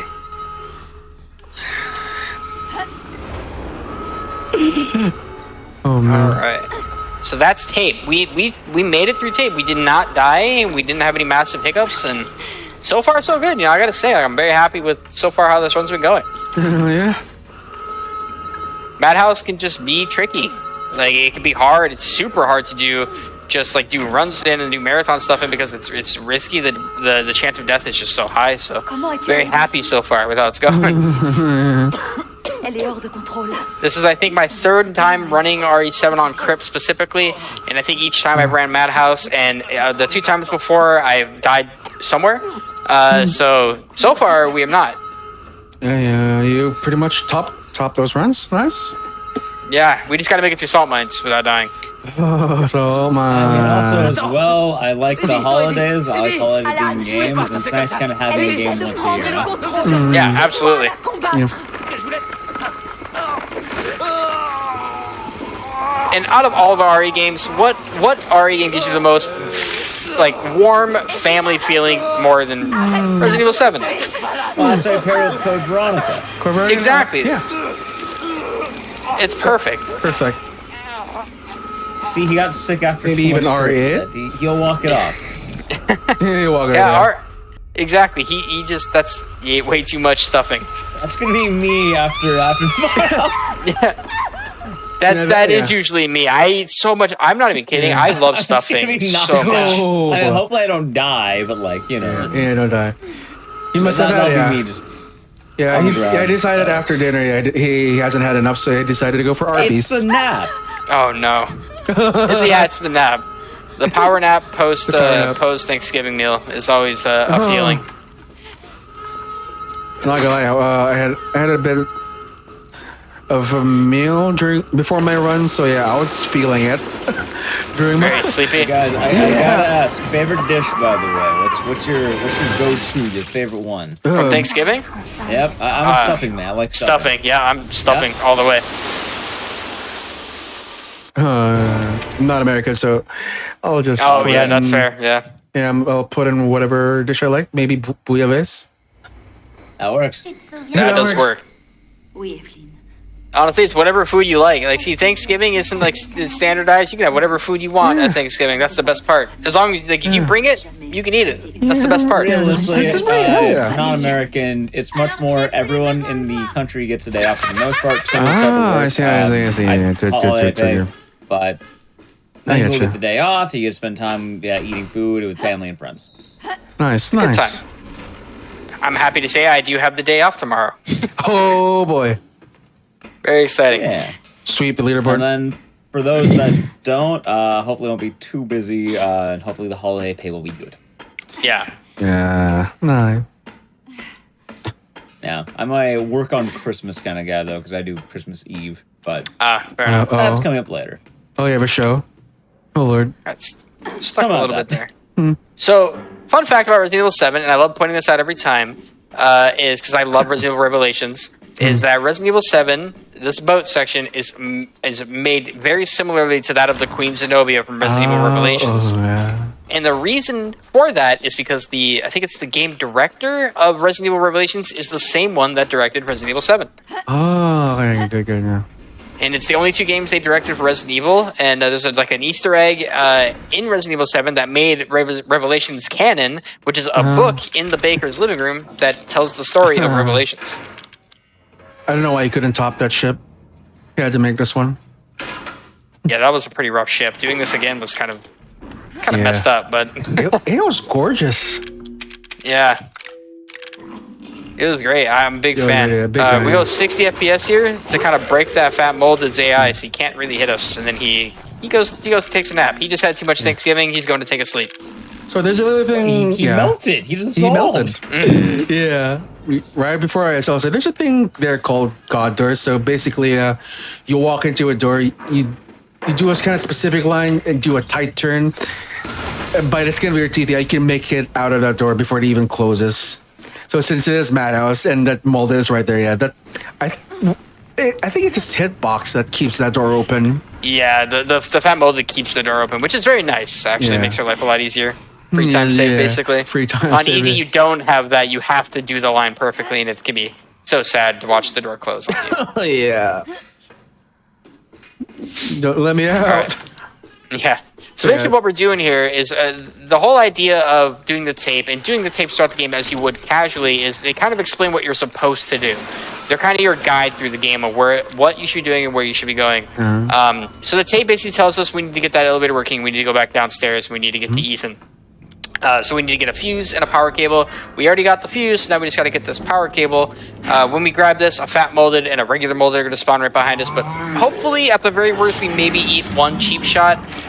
And that's it. Hopefully nothing too drastic happens. Hopefully the fat molded does not chase us down the hallway and hit us, which can happen. This guy is right behind us. Hello. Thankfully he missed.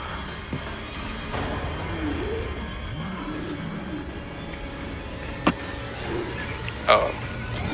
Are you going to hit me? Jesus. Ooh. I have not seen him done it.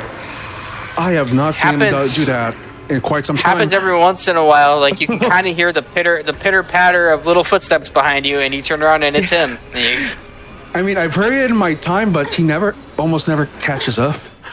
It's happened once to me, so every time I hear him too close, I just turn around and block just in case. Oh yeah, the rite of passage. This room that is.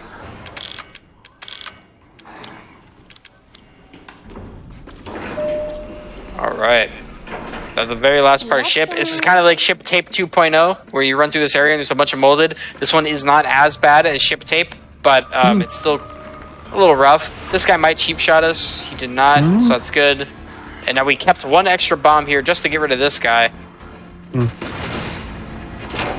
If I had to guess, if I was a betting man, I would say we're about to get cheap shot by this guy spawning right now because we have not been cheap shot in a while. I'm assuming this guy's going to do it. He did not do it. That's so surprising. That was a clean pass. A little scary. I for sure assumed we were going to get hit there, but he just didn't. He just didn't, yeah.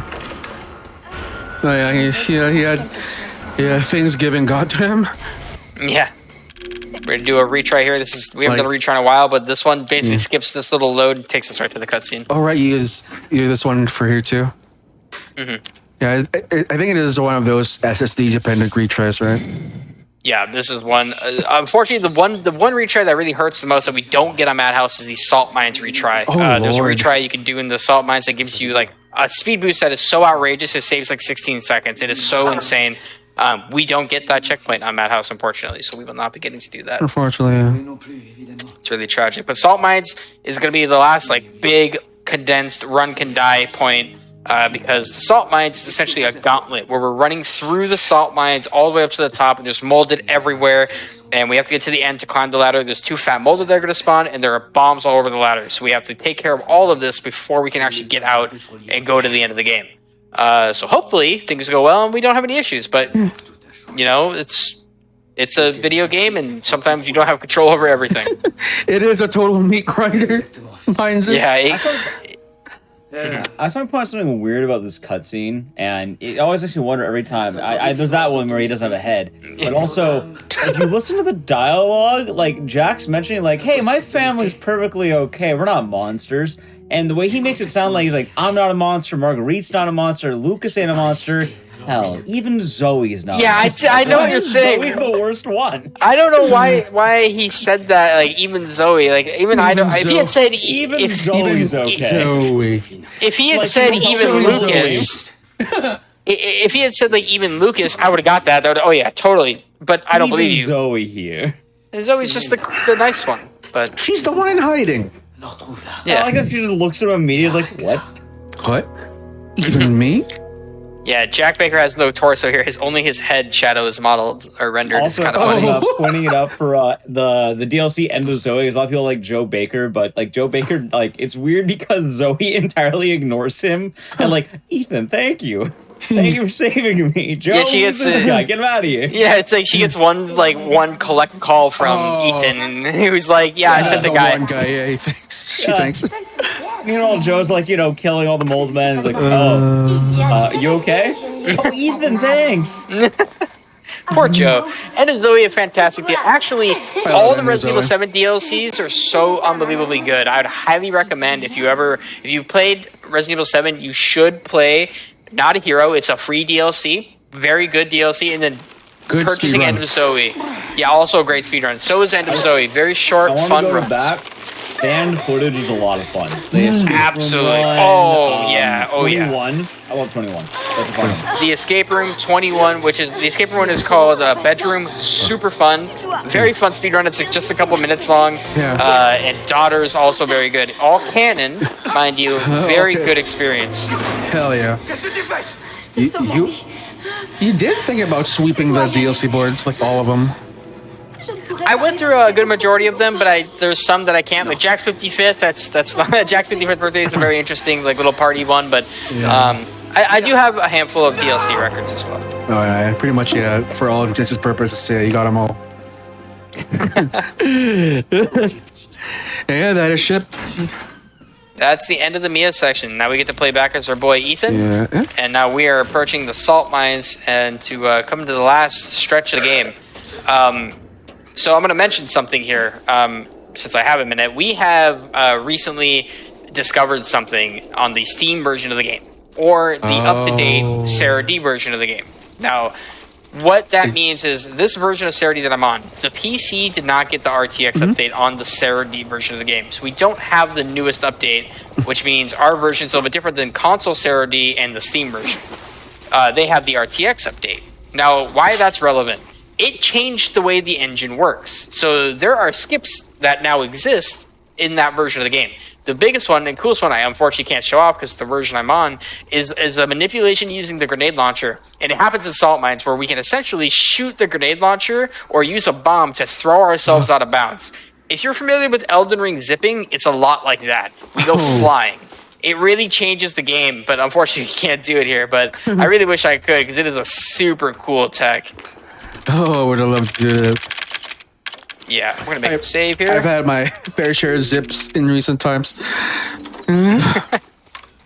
All right, so we got all of our stuff back now, and we're gonna make our way to the salt mines. Hopefully, we get no elevator shenanigans. We don't want anyone jumping on our elevator. We have enough ammo for it.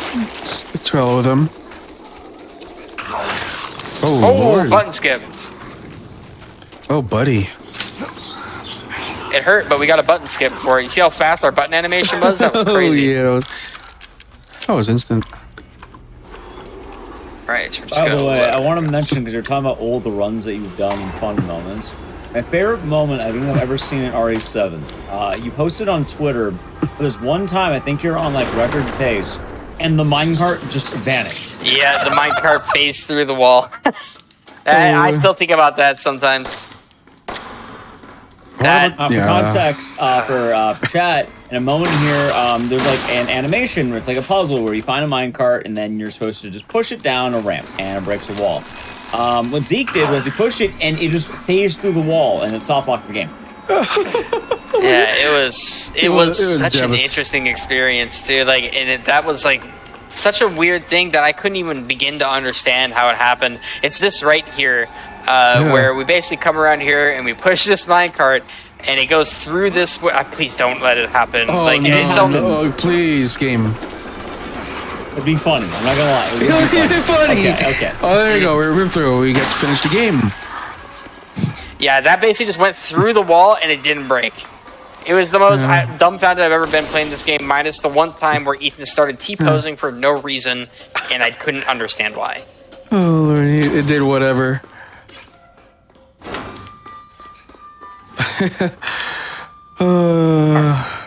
Okay, so now we're going to make our necrotoxin that we need to make here. And what I'm going to do is I'm going to grab this. We're going to make some ammo. Grab this bad boy.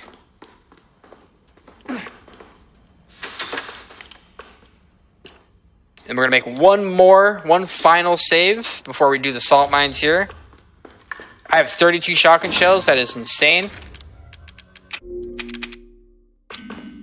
All right.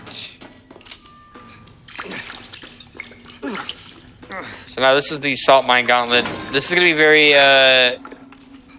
It's relatively scripted how most of the enemies will behave, but if I miss a shot, if I do something wrong, I can very easily get pinched between a bunch of mold and The die very chances of fast. recovery are slim. Yeah. Also, hello, old Salt Mines, my old friend. Yeah. Granted, I do have 32 shotgun shells, so if I needed to start blasting, I could start blasting. Oh, it's blasting city, so you're pretty much Danny DeVito. What we're hoping is to not miss any shots or like slightly miss a shot that causes the molded to stay alive when it shouldn't. We're really trying to avoid that if we can.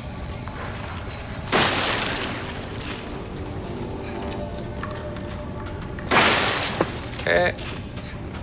Ideally, we one-tap kill every molded we come next to. Here. We have another crawler that's gonna pop up here. He did not die, but we're gonna hope it doesn't matter. Now, if we do this right, what I'm gonna do is gonna kill this guy, and then I'm gonna try to hit this dude in the leg to stagger him. He did not get staggered. That is really unlucky. And there was a crawler behind me. He almost never staggers for me when I tested this. We really need this crawler not to do what he's about to do. Okay. I had a That was crawler close. here that killed me during my fall animation here. It was unfortunate. Oh. You got the good luck. Let's go.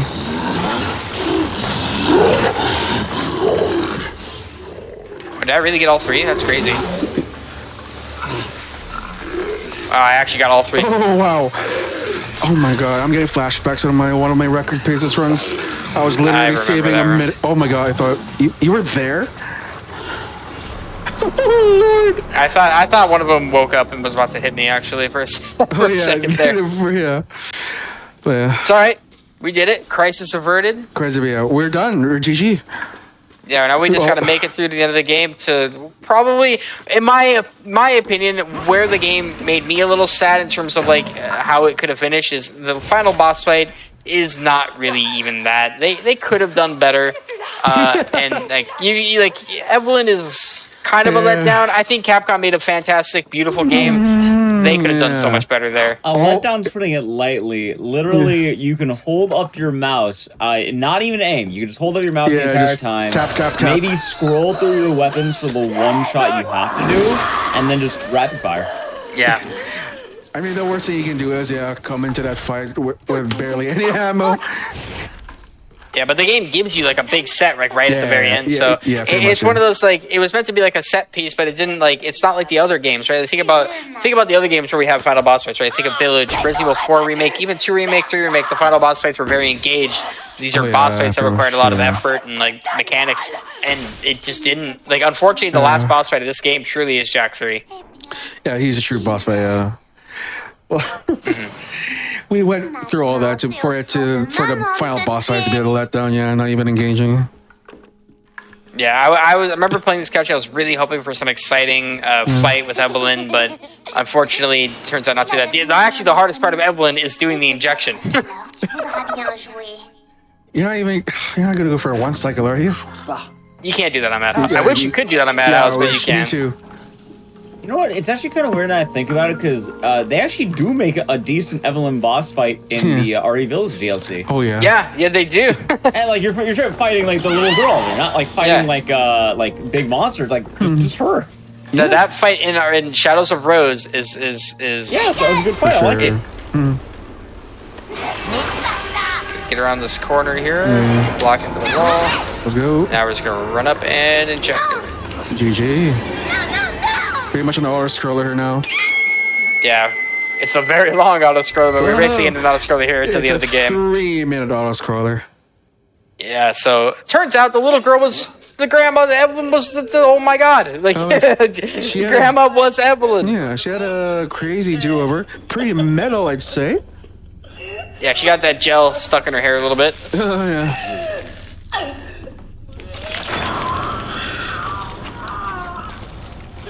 All right. Now she's just gonna transform into a big old monster And while she does that, we're going to grab some ammo behind us. Because I don't think we have enough shotgun ammo, guys. I want more. You never get enough. Can never go wrong with shotgun shells.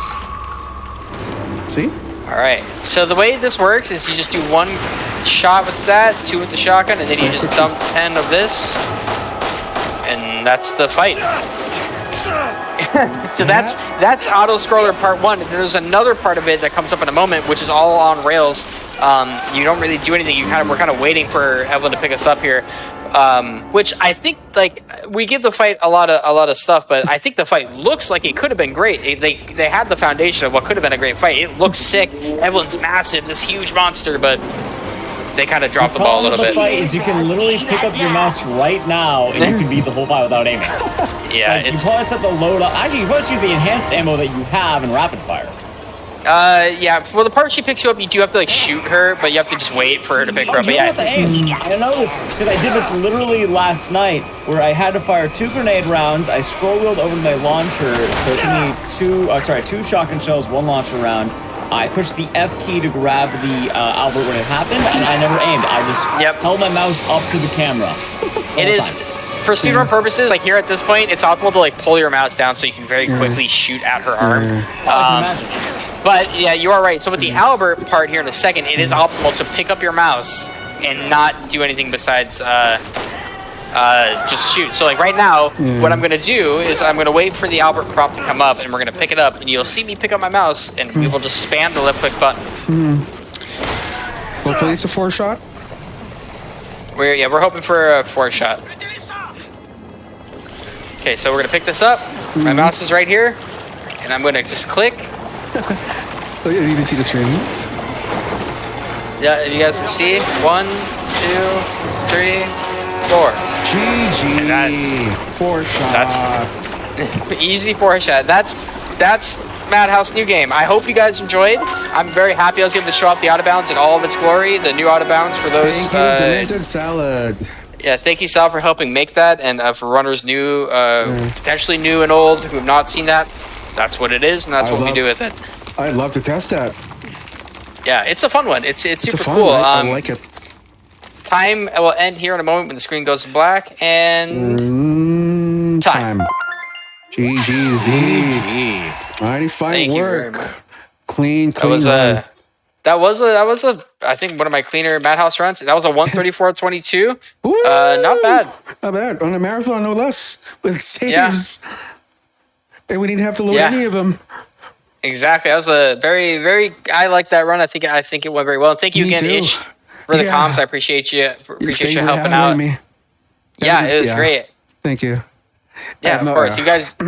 If you guys don't know Ish from his last run, you should check him out. He runs 7, he runs DMC, he runs, Code Veronica. He likes to torture himself with hard difficulties like I do. So you should check him out. Thank you. And thank you again, Games Done Quick and Eck. Thanks for having me on again, guys. I do appreciate it. It's always fun to come on here and run this. And if you didn't hear enough already, but I'm Captain Ezekiel. I'm mostly known for running RE7. I have all the world records for this main game.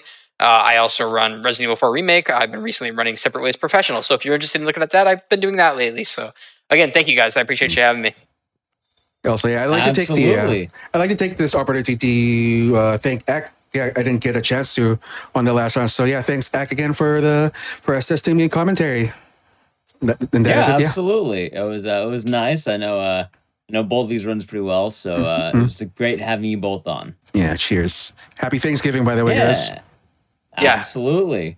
I do want to thank you both again for doing the run, and if you have not done so yet, feel free to check out and follow either Captain Ezekiel if you liked RE7 or Speedy-ish if you liked Code Veronica. Both great runners, and thank you both for being on. Cheers. Yeah. Thank you very much, guys. Have a happy Thanksgiving. Yeah, much love. Absolutely. And with that being said, we are going to be wrapping it up for the night. This has been your episode of Speedruns from the Crypt tonight. I've been your Dices. If y'all know, I've already planned these things. I plan them every 2 weeks. I've been doing the horror stuff for GDQ for quite a while now, which has been nice. And I plan a lot of these shows, so come check me out on somewhere of my social medias around here. By my name is Dices, you'll find it. It's that easy. Anyway, we'll be back in about 2 weeks or so. We're going to be probably getting towards the Christmas spirit coming up. But that being said, I hope you have a wonderful rest of the day or night and a happy holiday if you're celebrating. Have a wonderful night.